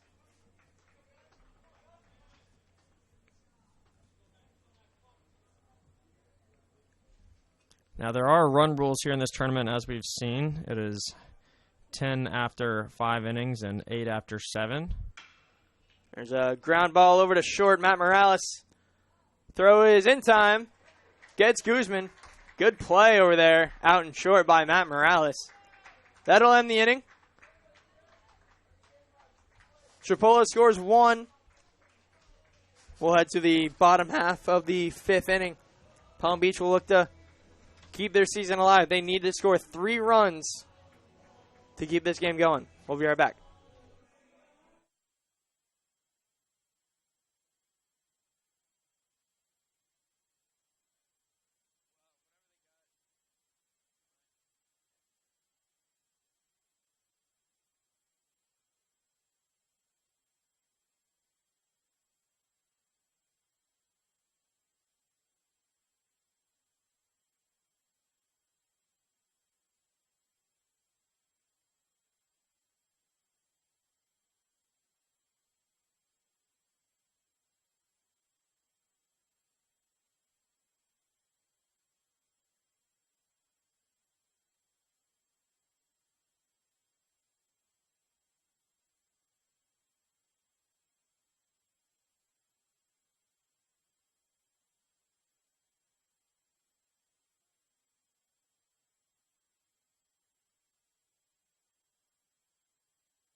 We're back here in the bottom half of the 5th inning of the championship game between Chipola and Palm Beach State. Palm Beach trails 12-0. They need to score 3 to keep this game going. This is the championship game of the FCSAA Region 8 baseball tournament. Double elimination tournament. Palm Beach already having one loss. Chipola being undefeated so far. And there's a hit into right field. Back to make the catch is Wofford. That'll be one away. That was Evan Morick. That'll bring up Derek Schwimmer. So far, Riley Cabral has allowed 2 hits, no runs. And he's sat down everybody in the order in which they come up. 1, 2, 3, 1, 2, 3, 1, 2, 3, 1, 2, 3. Through 4 innings, and there's a big cut by Derek Schwimmer. That'll be strike 1. It's been an impressive outing by Cabral. Even more impressive outing by Chipola's offense. There's another big cut. 0-2 now to Schwimmer.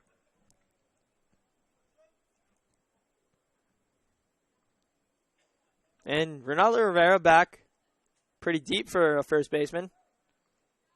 That pitch in the dirt, 1-2.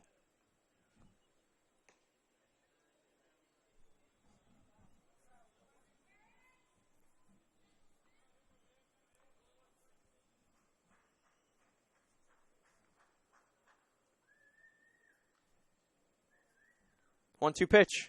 Swung on, lined up the middle. That'll be a base hit for Derek Schwimmer.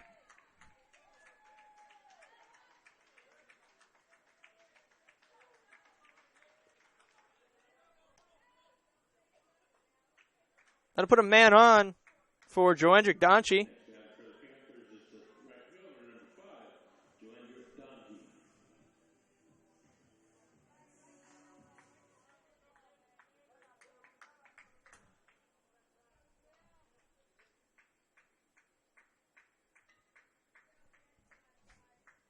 Joendrick Donchie files the first pitch back.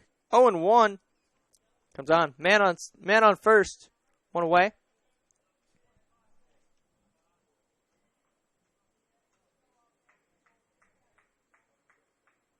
Still not much wind here. It's beautiful out. Perfect day for baseball here in Florida. As it usually is. Move over to first. Nothing doing over there by Schwimmer.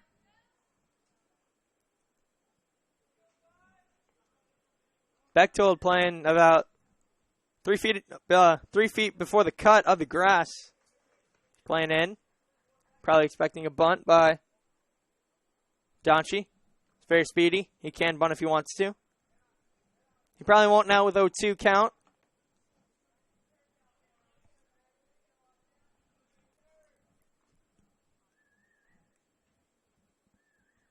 Oh-2 pitch.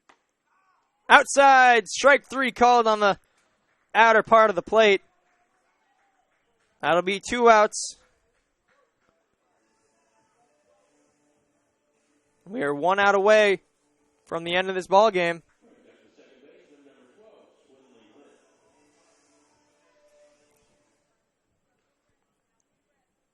Swinley Lint comes on.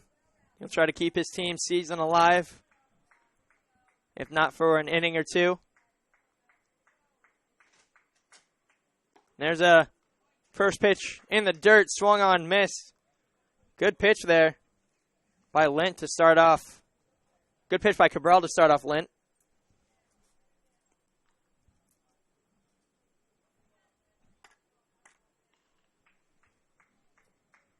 Oh, 1 man on first, 2 outs for that pitch. Inside, 1-1.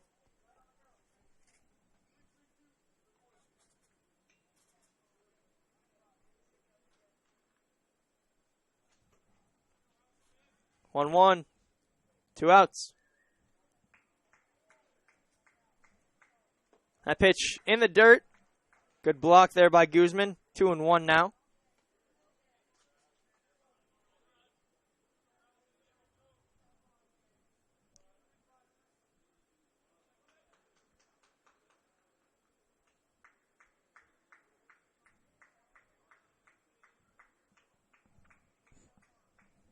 Two-one pitch from Cabral.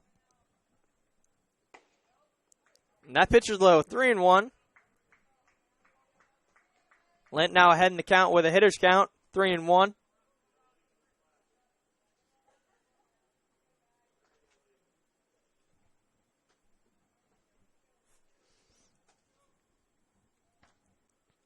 And that pitch in the dirt. He draws the walk. Gonna put a man on first and second now. Benito Varela up at the plate.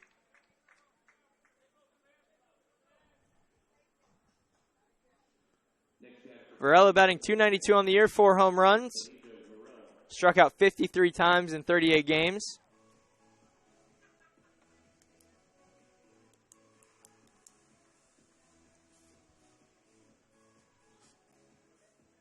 Cabral looking to get his 11th win on the season. Actually, it would be his 12th, unless the Chipola stat sheet is updated at this very moment. I assume it is, so 11th. He had the win earlier in relief in the first game of this tournament. First pitch. Varela tried to hold up, unable to. 0-1, 78-mile-an-hour curveball in the dirt. That was a good pitch.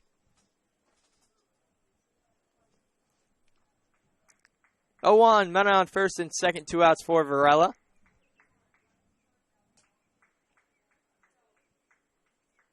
That pitch swung on, miss. Strike 2. Cabral is 1 strike away from ending this ballgame.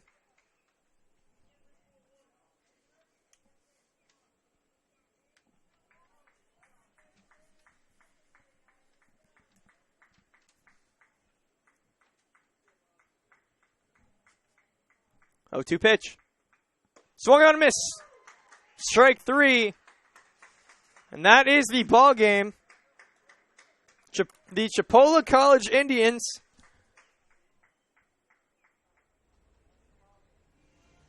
they've won this state tournament after a 10-run rule after 5. They've won 12-0.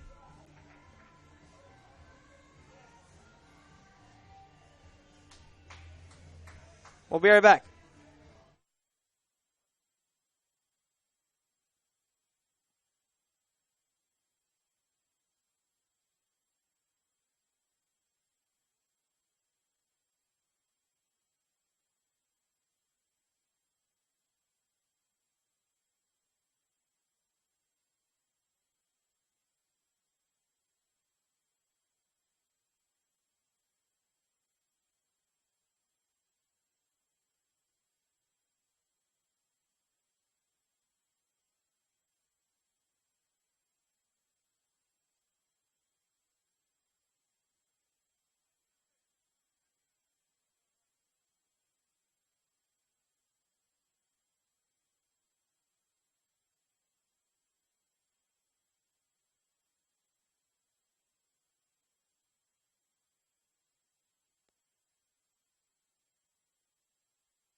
Correction, I've just been informed that there is no run rule in the championship game.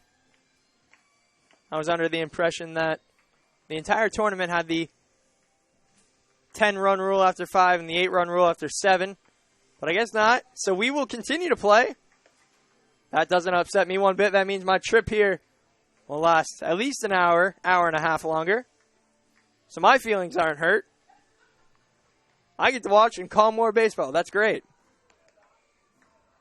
So we'll head to the top half of the 6th inning. Chipola looking to extend their lead. They lead 12-0.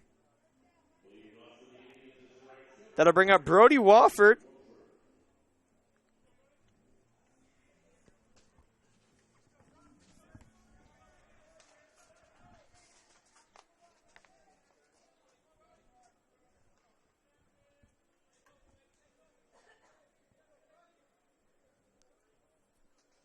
So 4 more innings left to play. Chipola leads by 12. First pitch in there to Wofford. There's a strike called. 0-1.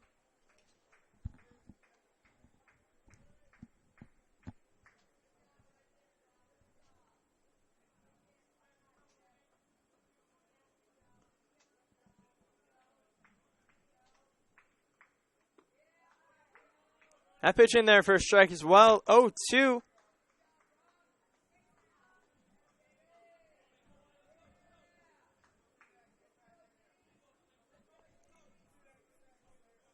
0-2 pitch. Called strike 3, outside corner. Wofford strikes out looking.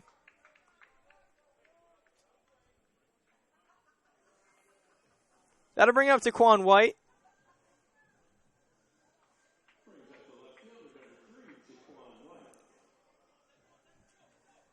So Chipola still not the state champions as of right now. They're up 12, though. That pitch taken on the outside corner for a strike. 0-1.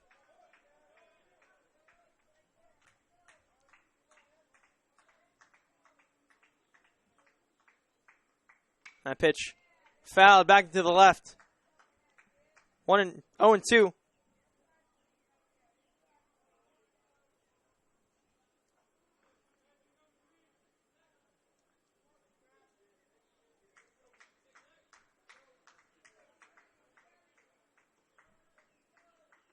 There's a fly ball in left field. Buckley there. And he drops it. Bad read by Buckley. Into second is Taquan White. That'll be a two-base error by James Buckley. That'll go down in the scorecard as an E7. That'll bring up Trey Dawson with a runner on second, 1 out.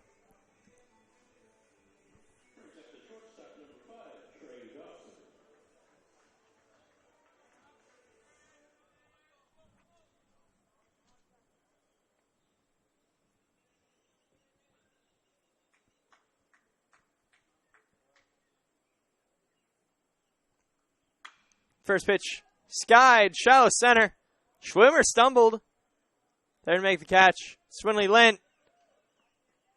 That'll be out number 2. And we've seen the switch between Schwimmer and Donchie from center and right. Both players have stumbled. Donchie fell earlier in the game on the Brody Wofford double. And Derek Schwimmer stumbled on the way in. Lucky that his teammate Swinley Lint was there to make the grab. So 2 outs away.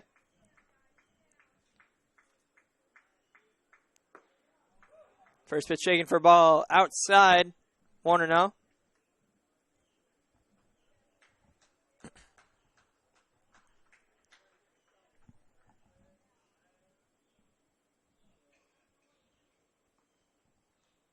And there's a grounder over to first base. Able to make the play. That was Sparks over to Minnick. That'll be 3 outs here in the top half of the 6th inning. We'll head to the bottom half. Chipola still leads 12-0.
We're back here in the bottom half of the 6th inning, leading off for Palm Beach. The designated hitter, Drexler McKay, takes that first pitch on the inside corner for a strike.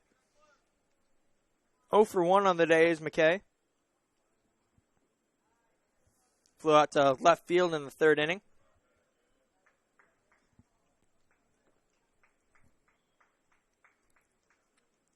That pitch, inside corner as well. 0-2. McKay didn't like that.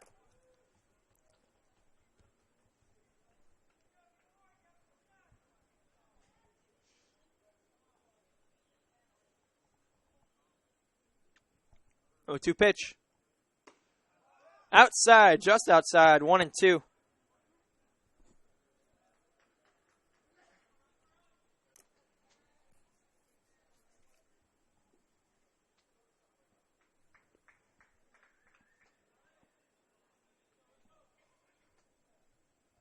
One-two pitch on its way. And that one was high and in. Getting out of the way was McKay. 2-2 now.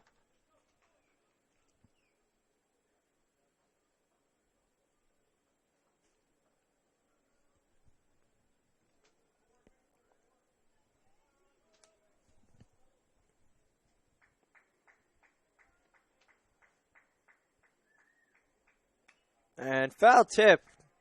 Just able to get a piece of that was McKay. It'll stay 2-2.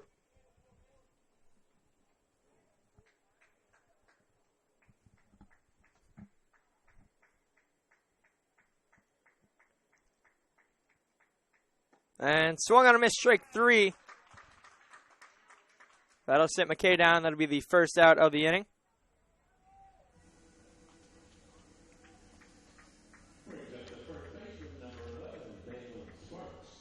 That is the 6th strikeout of the game for Riley Cabral. That'll bring up Balin Sparks, the first baseman.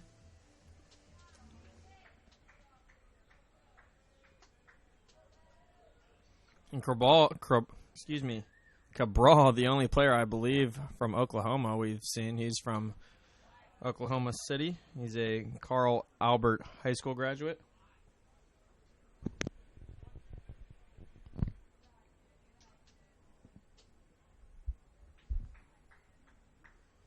And that last pitch was called a ball as Balin Sparks prepares for a Cabral pitch.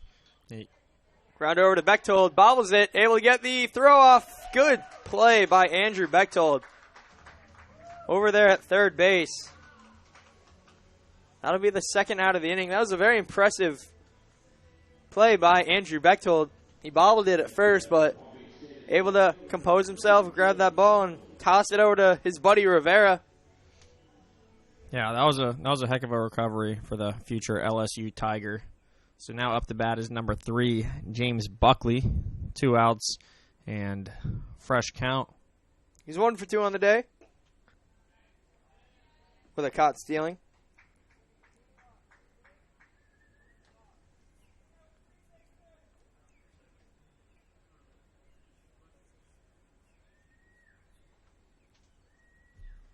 One 0 count now. And that pitch in there, called a strike. 1-1.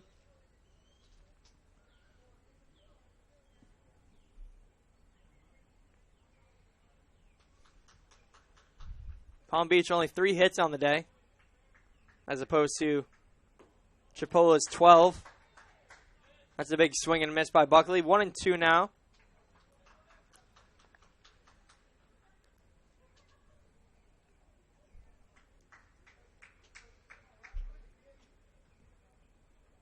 One-two pitch on its way. Barely able to get a tip to it. 1-2 now. Good job keeping himself alive was Buckley.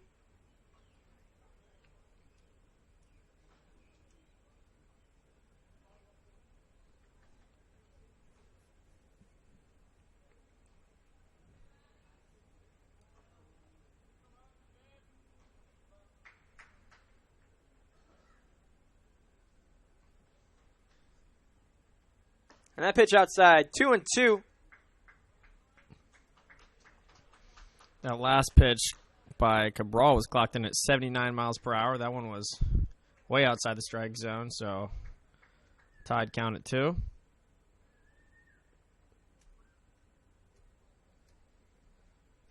And another curveball by Cabral, not finding the zone.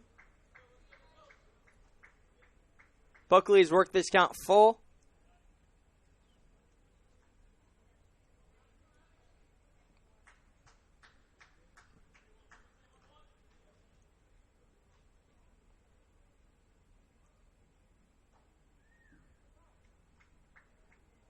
Time called by the umpire.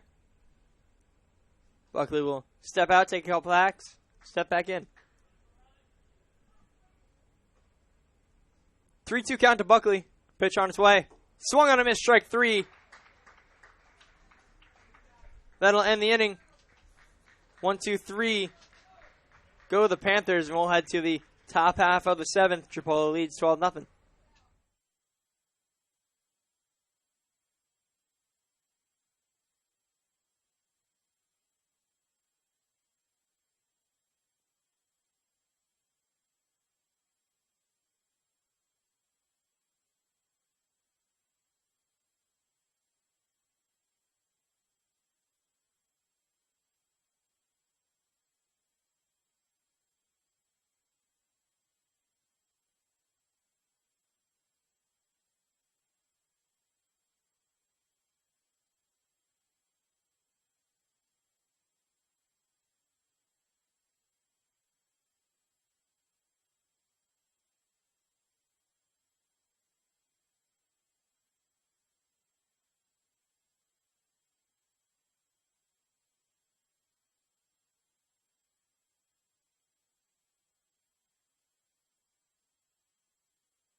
We're back here in the top half of the 7th inning, leading off for Chipola. Second baseman, Jose Caballero. That pitch in there. Taken inside for a ball. 1-0.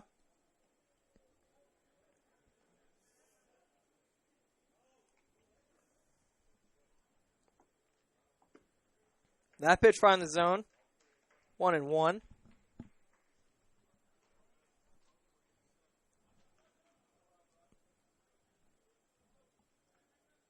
Caballero 3 for 4 on the day.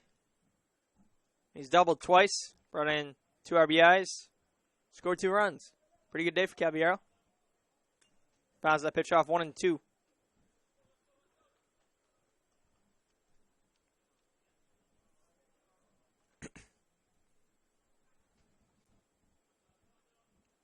One-two pitch on its way. Called strike 3 outside corner. That'll be the first out of the inning. That was a good pitch there by Minnick.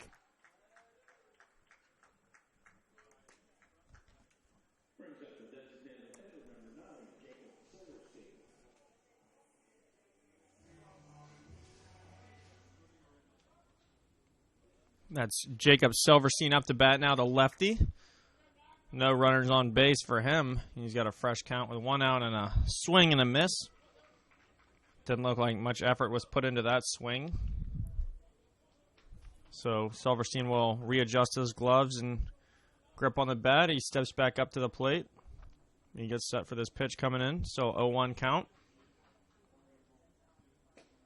And that pitch called outside the strike zone, so tied up count now 1-1. That last pitch was clocked in at 89 miles per hour. And Brock Minnick really trying to turn this game around. That pitch and the dirt will be called a ball. So no run rule here. Usually it's 10 runs after 5 innings and 8 runs after 7. However, not today, so that might give a chance for the Panthers as that ball is hit over towards first, and Minnick beats over Silverstein to first. Great job by the pitcher.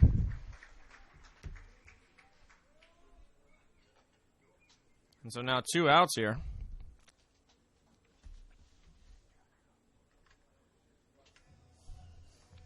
Up to bat now is Andrew Bechtold.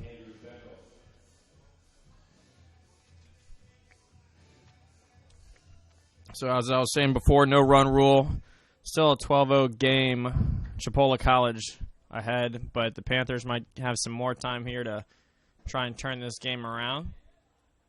Was that first pitch for Bechtold? It's called a ball.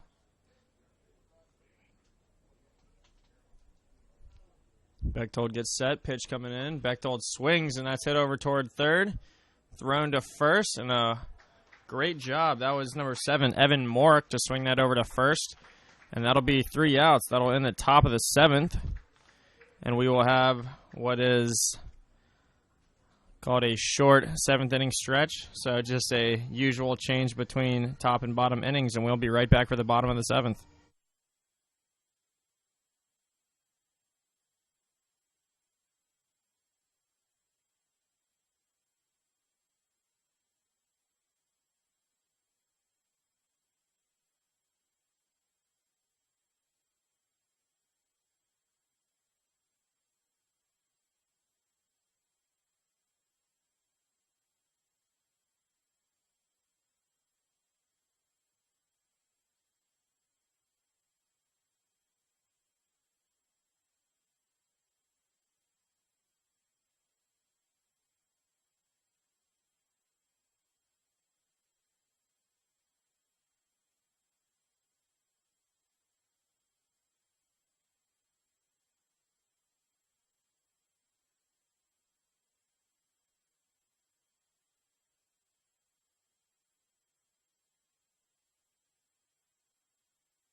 Leading off for the bottom of the 7th is number 2, Matt Morales, the lefty batter.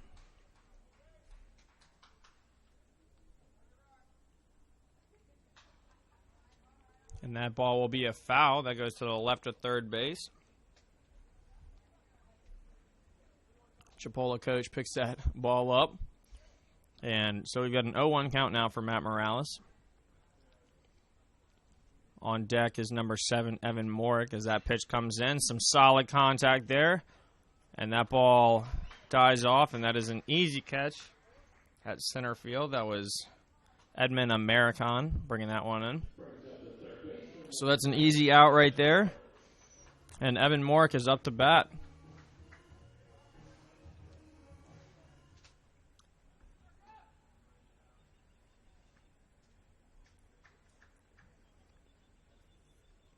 Evan Mork takes a big cut, and that thing is not able to connect. So an 0-1 count for Evan Mork.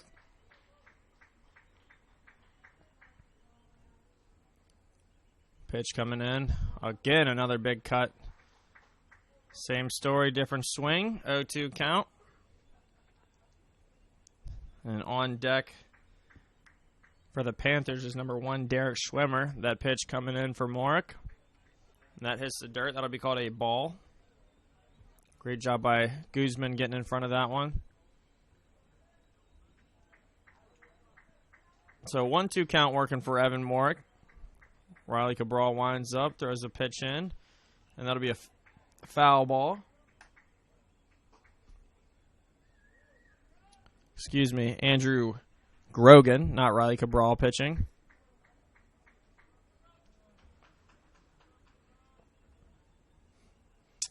So Grogan from North Forsyth High School, Mark, looked like he took that one off the body, however he did not. So 2-2 count now.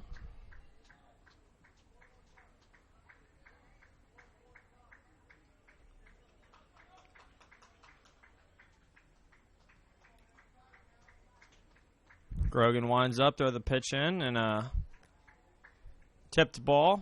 That'd be foul, so it'll still stay 2-2, and that last pitch from Grogan was clocked in at 81 miles per hour.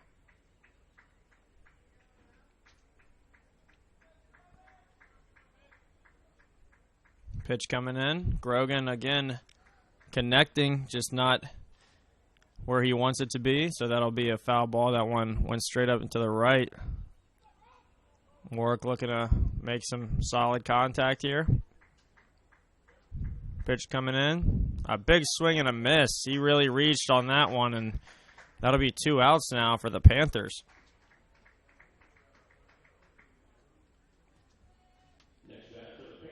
Warwick not happy with himself as he walks back to the dugout.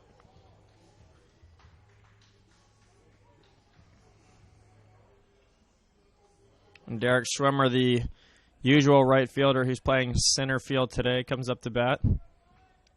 It's a lefty, 2 outs, fresh count.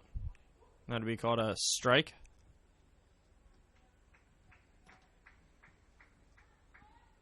That pitch was in the strike zone for Schwimmer. Grogan throws the next pitch out, and that'll be called a ball outside the strike zone.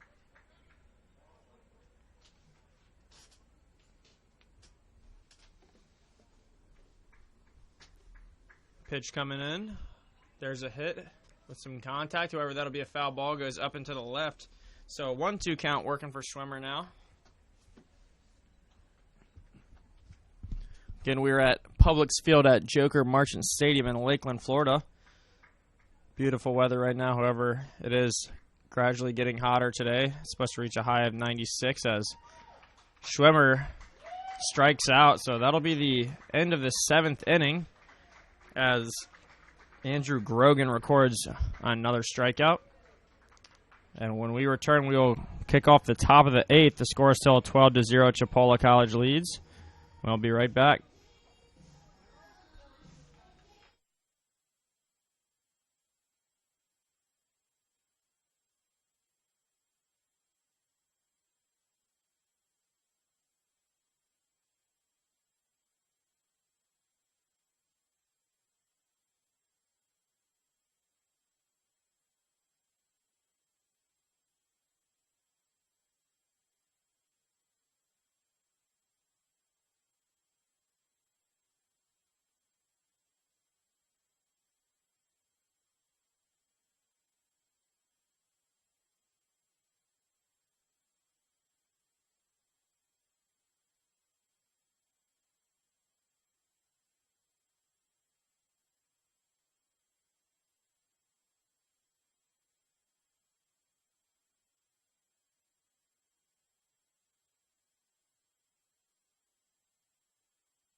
And we have a pitching change here for Palm Beach State.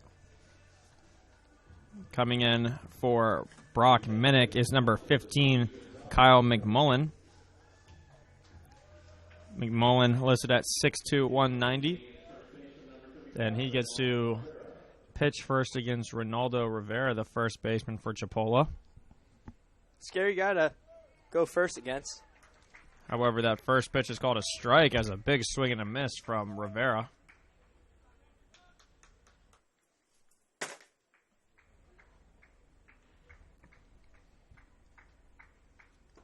Big cut there by Rivera. 0-2 now. They may be leading by 12, but he's still trying to get a couple. And there's a hard hit ball. That'll drift foul.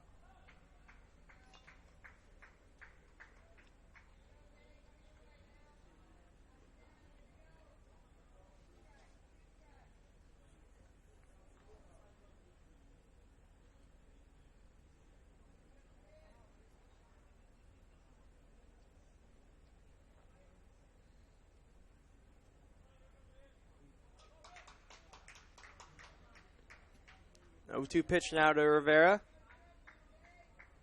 And that's outside. 1-2. Kyle McMullen looking for another strike here to get out Ronaldo Rivera. A pitch coming in. That'll be a little bit high. So that would be a ball, evens the count at 2. Make sure you guys stay tuned after this game is over. We will bring you the championship presentation as well as reading off the all-tournament team. Be a great honor for a few players and a very, very great honor for one lucky team. There's a hard hit ball to center. That'll drop in there. Rivera 2 for 5 on the day with that home run.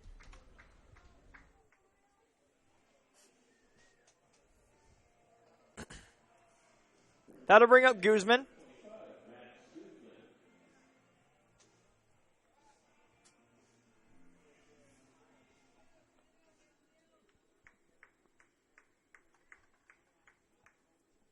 Comes on, no outs. Man on first.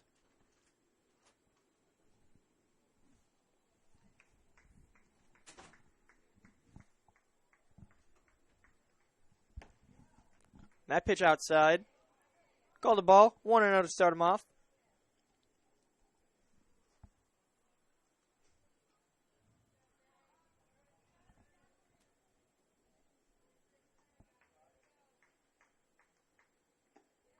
And he went. Yes, he did. That pitch was outside, but unable to check his swing was Guzman.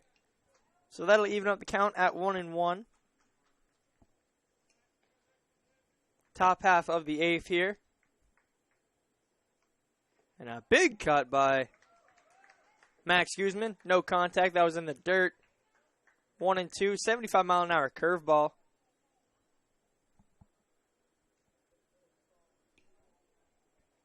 Very good pitch by McMullen.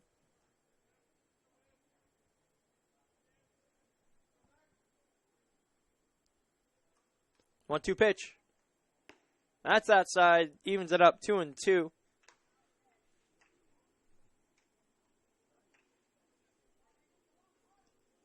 Ronaldo over there on first. Guzman there at the plate. He's got Wofford on deck. There's a grounder past Morick at third, and that'll be a base hit. That'll bring up Wofford. He'll come up. Man on first and second. Nobody out.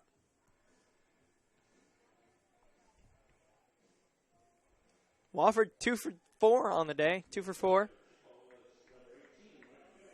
And a base hit to left field. And a double to right. Came in to score both times.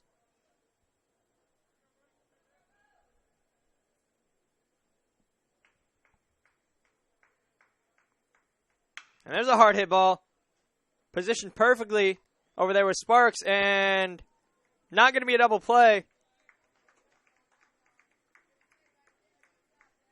Sparks was able to get the first man, Guzman, out at second base, but he couldn't.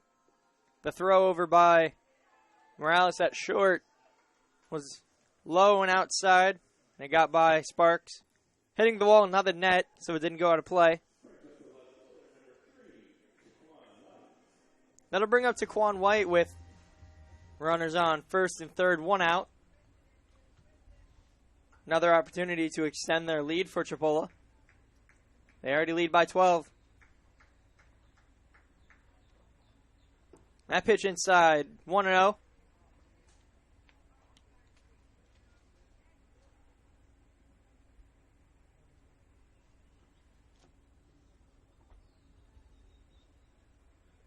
Pitch. That pitch on the outside corner for a strike. 1-1 now, evens it up. So today for Palm Beach State, we've seen multiple pitcher changes. We've seen 4 guys in there, and for Chipola, only 2 with Riley Cabral and Andrew Grogan. That was a hard hit ball down the third base line.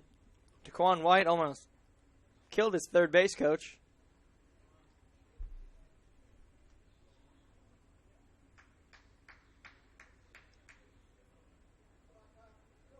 One and two now, the count to Taquan White.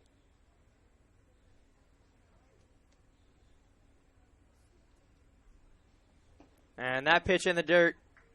2-2 evens it back up.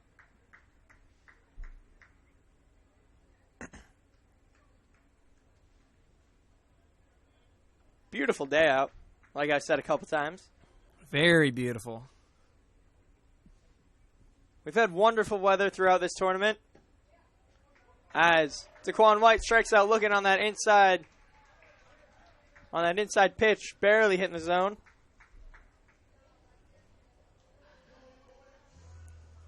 It rained a little bit in the latter half of the first day of the tournament, end of games 3 and 4. But other than that, clear skies. We did have a little bit of haze from the brush fire going on in Central Florida. But aside from that, it didn't get too smoky here. Covered. It was still able to play baseball even at night.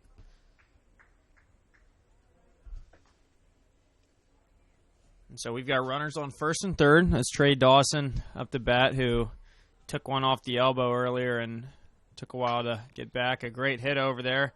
Right to shortstop, throwing it second. And that'll be 3 outs. That'll end the top of the 8th inning. And when we return, we'll get ready to kick off the bottom of the 8th.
We are back here in the bottom half of the 8th inning. Leading off for Palm Beach, new second baseman, Ricky Gonzalez. He comes on for Swinley Lint, so that means Lint's day, possibly his season here at Palm Beach, is over.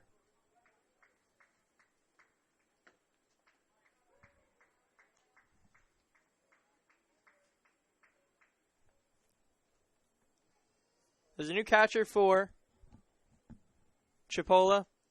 Chris Clayton, who we saw yesterday, comes in for Max Guzman. So that means unless they transfer him over to DH, that is the last time we'll see Guzman. That pitch outside. 1-2 now.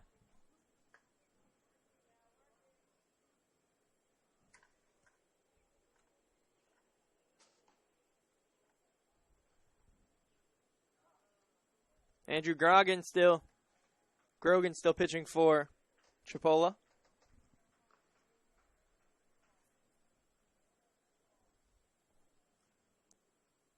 And there's a hard hit ball over to Bechtold at third. And he makes that play. Good throw across the infield from third to first. That'll be out number 1.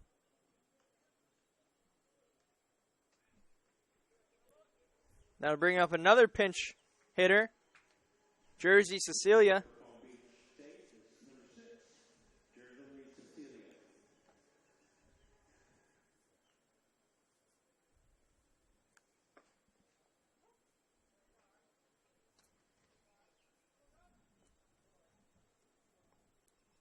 Oh, 1 count now to Cecilia. That pitch in there. Called a strike. 0-2. Good curveball there by Grogan.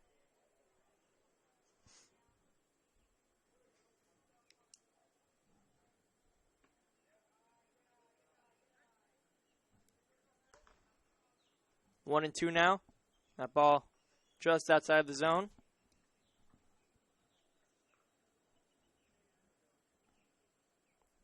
And big cut and miss for Cecilia. He'll sit down.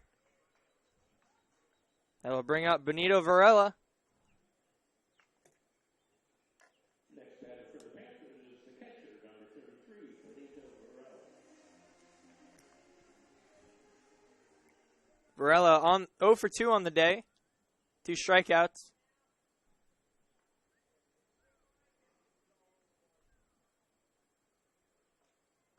Takes that first pitch for a strike on the outside corner. 0-1 to start him off. Drexler McKay, the DH, on deck.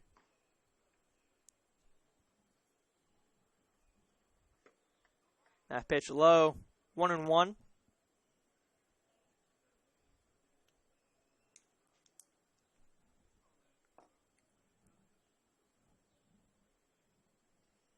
There's a hard hit ball. Blooped over Andrew Bechtold. That'll be a base hit for Varela, his first of the day. That'll put a man on for Palm Beach and a man on for Drexler McKay. McKay also 0 for 2 on the day with a strikeout.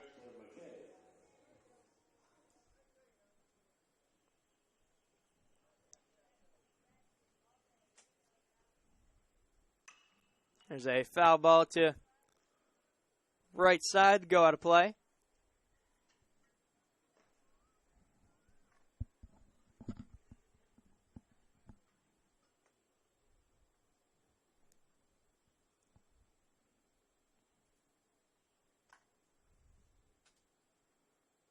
There's a hard hit ball to left field. Going back. It'll be foul. Stays in the park. That was a big hit by McKay.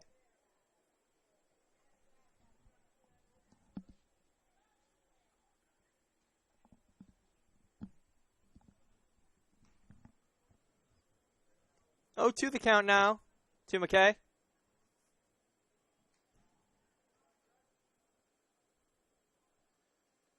And that pitch just outside the zone. 1-2 now.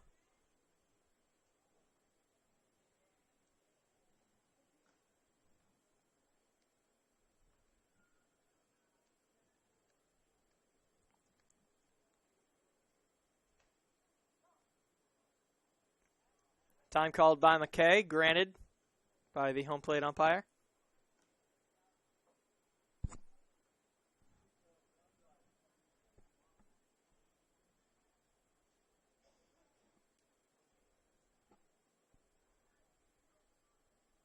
And swung. Hit over to Dawson, and he'll get the easy play at 2. That will end the inning. 3 outs away. Chipola is from winning this state tournament. We'll be right back in the top half of the 9th inning. Chipola leads 12-0.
We're back here in the top half of the 9th. Leading off for Chipola, Francisco Urbaez, the pinch hitter.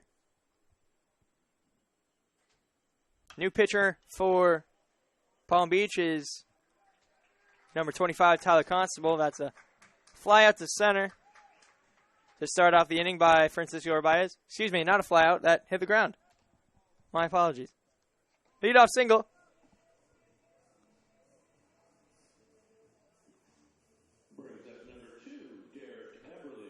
That'll bring up Derek Eberly. He comes on to pinch hit. Both of these teams now putting in their freshmen and backups. Give them some good experience here as we almost end our trip. There's a fly out to right field.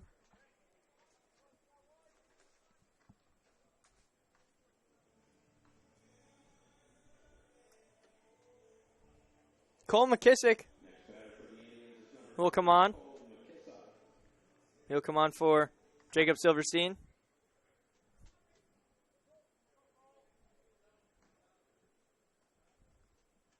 That pitch in there for a strike on the inside corner, 0-1.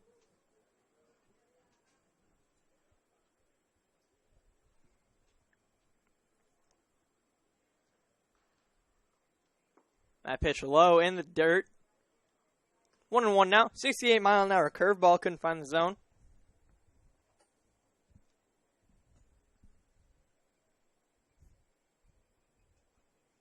That pitch outside. 2-1 now.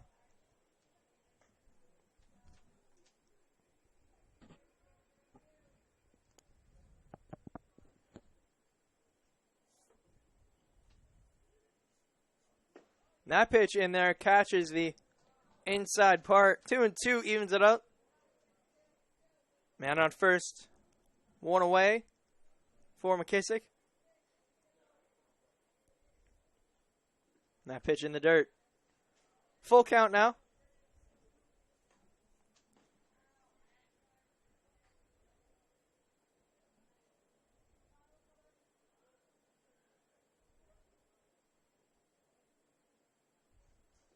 And ball 4 called. Inside, that'll put McKissick on base, and that'll bring up Andrew Bechtold.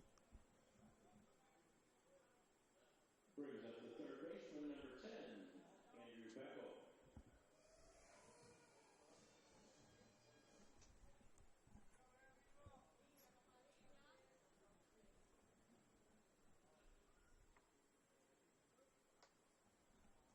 First pitch swung on, grounded over to second. First out. Able to be made over at second base. Get one runner. They can't get Bechtold. That'll put runners on first and third with 2 outs. That'll bring up Kevin Kraft. He'll come on to bat for Ronaldo Rivera. Listed as a right-handed pitcher. Odd to see him being pinch hit. That pitch taken low. 1-0.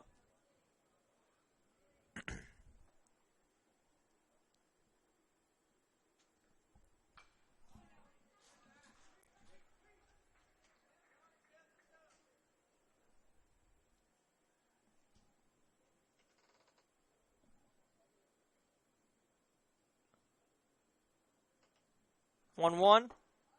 Taken on the outside corner. 1-2 now. And as I mentioned, make sure to stay tuned. After this game, we will bring you the championship presentation.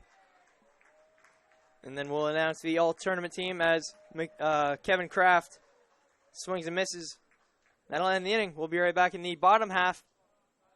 3 outs away. We'll be right back.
We're back here in the bottom half of the ninth. 3 outs away from the end of this championship game. Balin Sparks comes up to bat, leadoff for Palm Beach. Takes the first pitch for a ball. 93-mile-an-hour fastball by Junior Harding, the new pitcher. He'll come in to close this game out.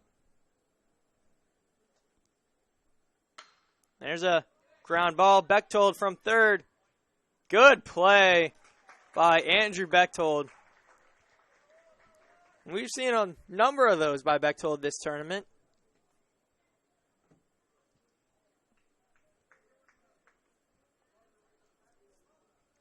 One away now in the bottom half of the ninth inning. Brings up the left fielder, number 3, James Buckley. That'll bring up James Buckley.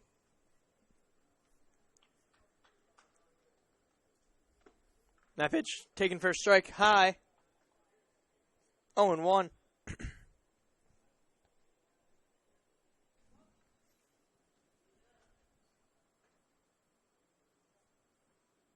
There's a ground ball foul.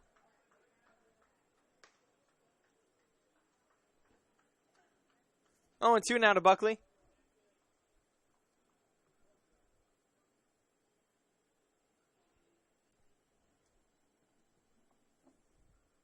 Oh, 2 pitch from Harding.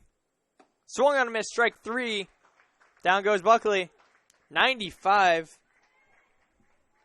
by Junior Harding as he's able to turn up the speed.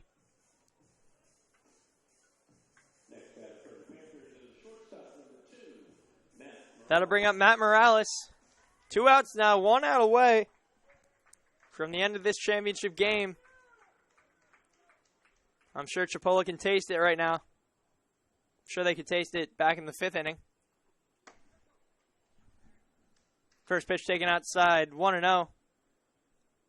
Another 95-mile-an-hour pitch from Harding. Second fastest that we've seen at the tournament behind Troy Bacon at 97. A couple times there at 97, 96. Swung on a miss. Strike 1, 95 again. He's throwing that consistently now.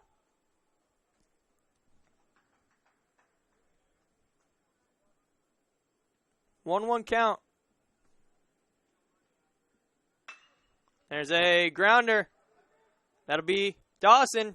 And he gets it, and that is the game. The Chipola College Indians now have won the FCSAA Region 8 State Tournament. They are the JUCO baseball champions in the state of Florida. Congratulations to them, and congratulations to Palm Beach, runners-up here. Make sure you stay tuned as we bring you the championship presentation in a moment.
And baseball committee members Mike Kendler, Marty Smith, Rick Hitt, and Kyle Forbes will present the awards for the 2017 baseball championship.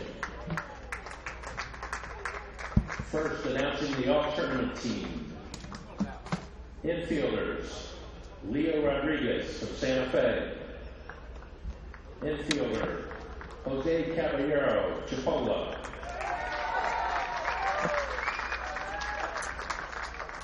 Infielder, Balin Sparks, Palm Beach.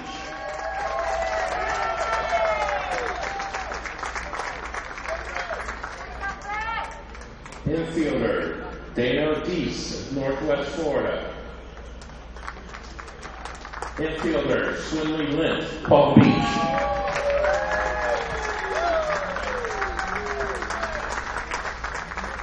Catcher, Matt Guzman, Chipola.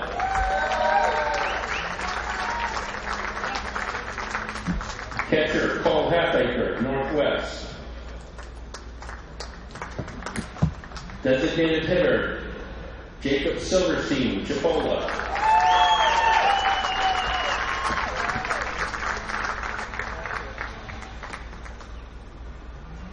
Outfielders, Zach Stewart, Polk State. Outfielder, Derek Schwimmer, Palm Beach.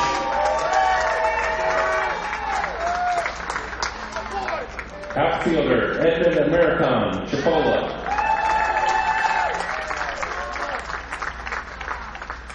And outfielder, Taquan White, Chipola.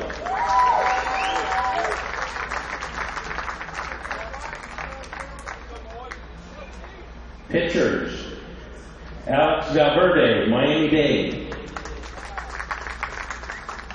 Pitcher, Jared Johnson, Palm Beach.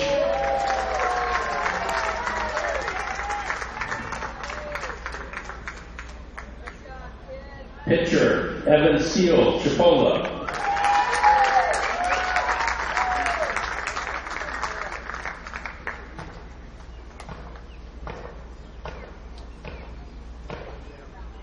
The 2017 Robert Perkey Jr. Memorial Award for the tournament's outstanding pitcher presented to Riley Cabral, Chipola.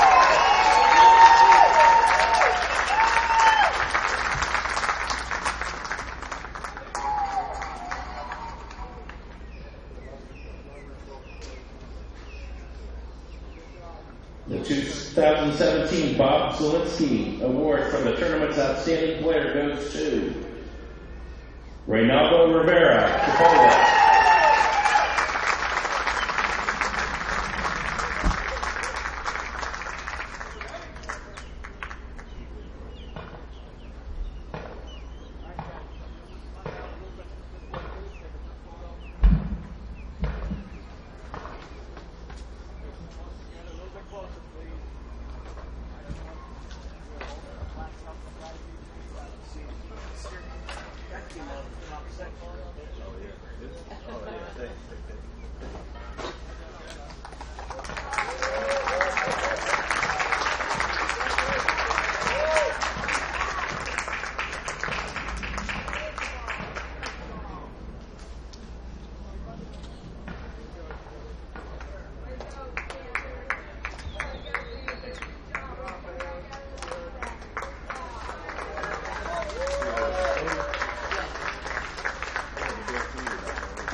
We now present the 2017 FCSAA NJCA Golf District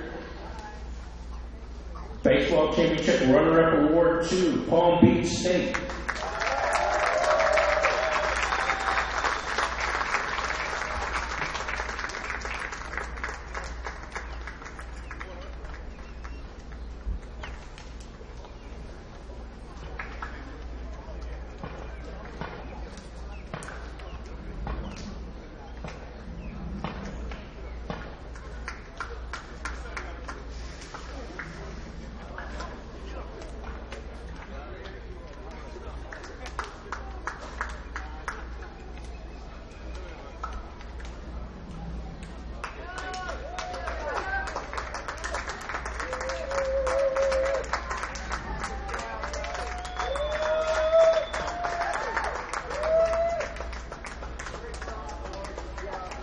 The 2017 FCSAA NJCAA Golf District Baseball Champions Award goes to Chipola College.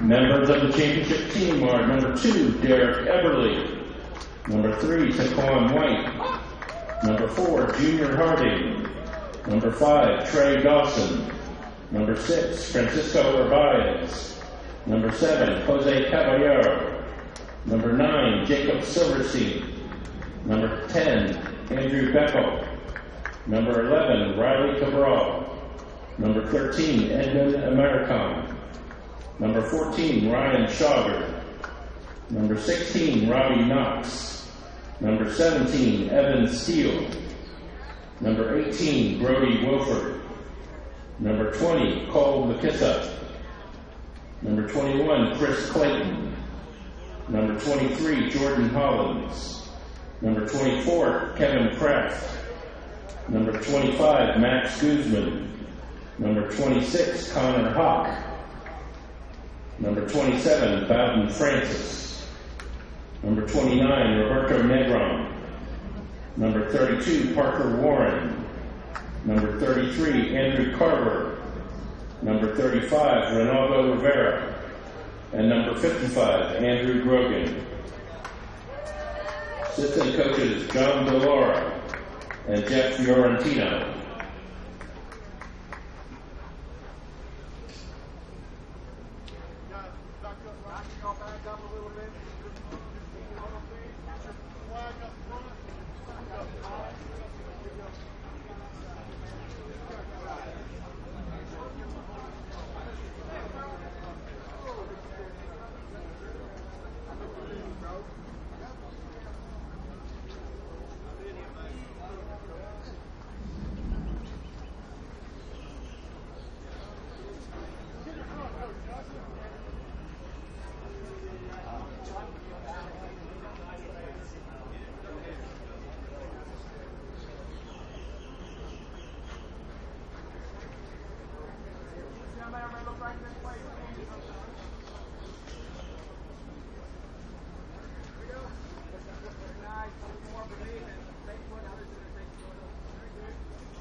The FCSAA NJCAA Golf District Coach of the Year is Jeff Johnston of Chipola.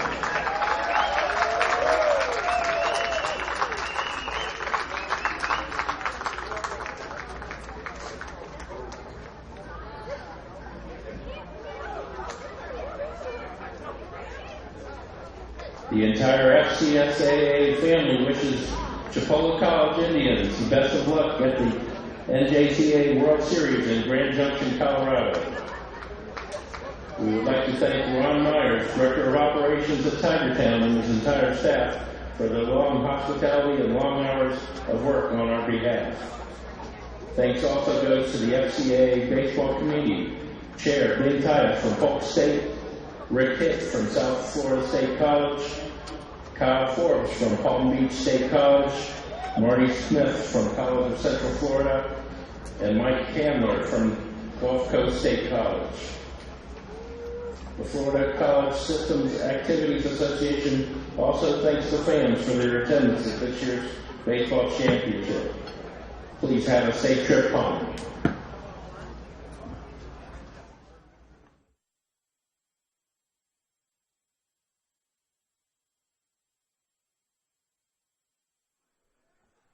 We would like to wish Chipola College the best of luck here at when they make their trip over to Grand Junction, Colorado for the National JUCO World Series. We'd like to congratulate Palm Beach State on their impressive run here in the tournament and Chipola College on their championship. We would like to thank everybody here at Publix Field at Joker Marchant Stadium, the staff, everybody here who has been so kind and so great to us. We've been treated with such hospitality. It's been a wonderful trip for myself. I'm sure Marshall, you, Andrew, Corey Mack, and Jovan Jocelyn, who were here with us earlier. Marshall, would you like to reflect on your time here? Yeah, it was a great opportunity. I really enjoyed it. Some great baseball was played. We'd really like to say a big thank you to Mrs. Kelly Warren, the Executive Director of the FCSAA, Mike Matulia, the FCSAA Men's Commissioner, Mr. Bill Hamilton, the Chair of the FCSAA Council of Athletic Affairs, Mr. Rick Hitt, the State Chair for Men's Baseball, Mr. Bing Tice, the Baseball Tournament Director and Athletic Director at Polk. Also, Wally Minto at Polk State College for hosting us for the FCSAA NJCAA Region 8 Baseball Tournament, and Mr. Davey Gill for making all of this possible for us. So a huge thank you and a big thanks, guys. Big congratulations to Chipola College. I've had the opportunity here to meet a lot of new people, watch amazing baseball, call baseball live over online. It's been a dream come true here for us, I'm sure, for everybody here. And we'd like to thank the viewers especially.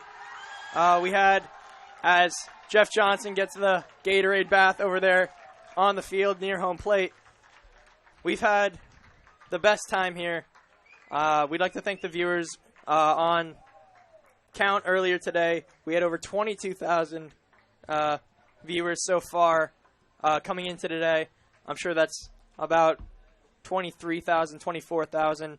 And it will continue to rise as more and more people are able to watch these videos as the time goes on. None of this is possible without the viewers.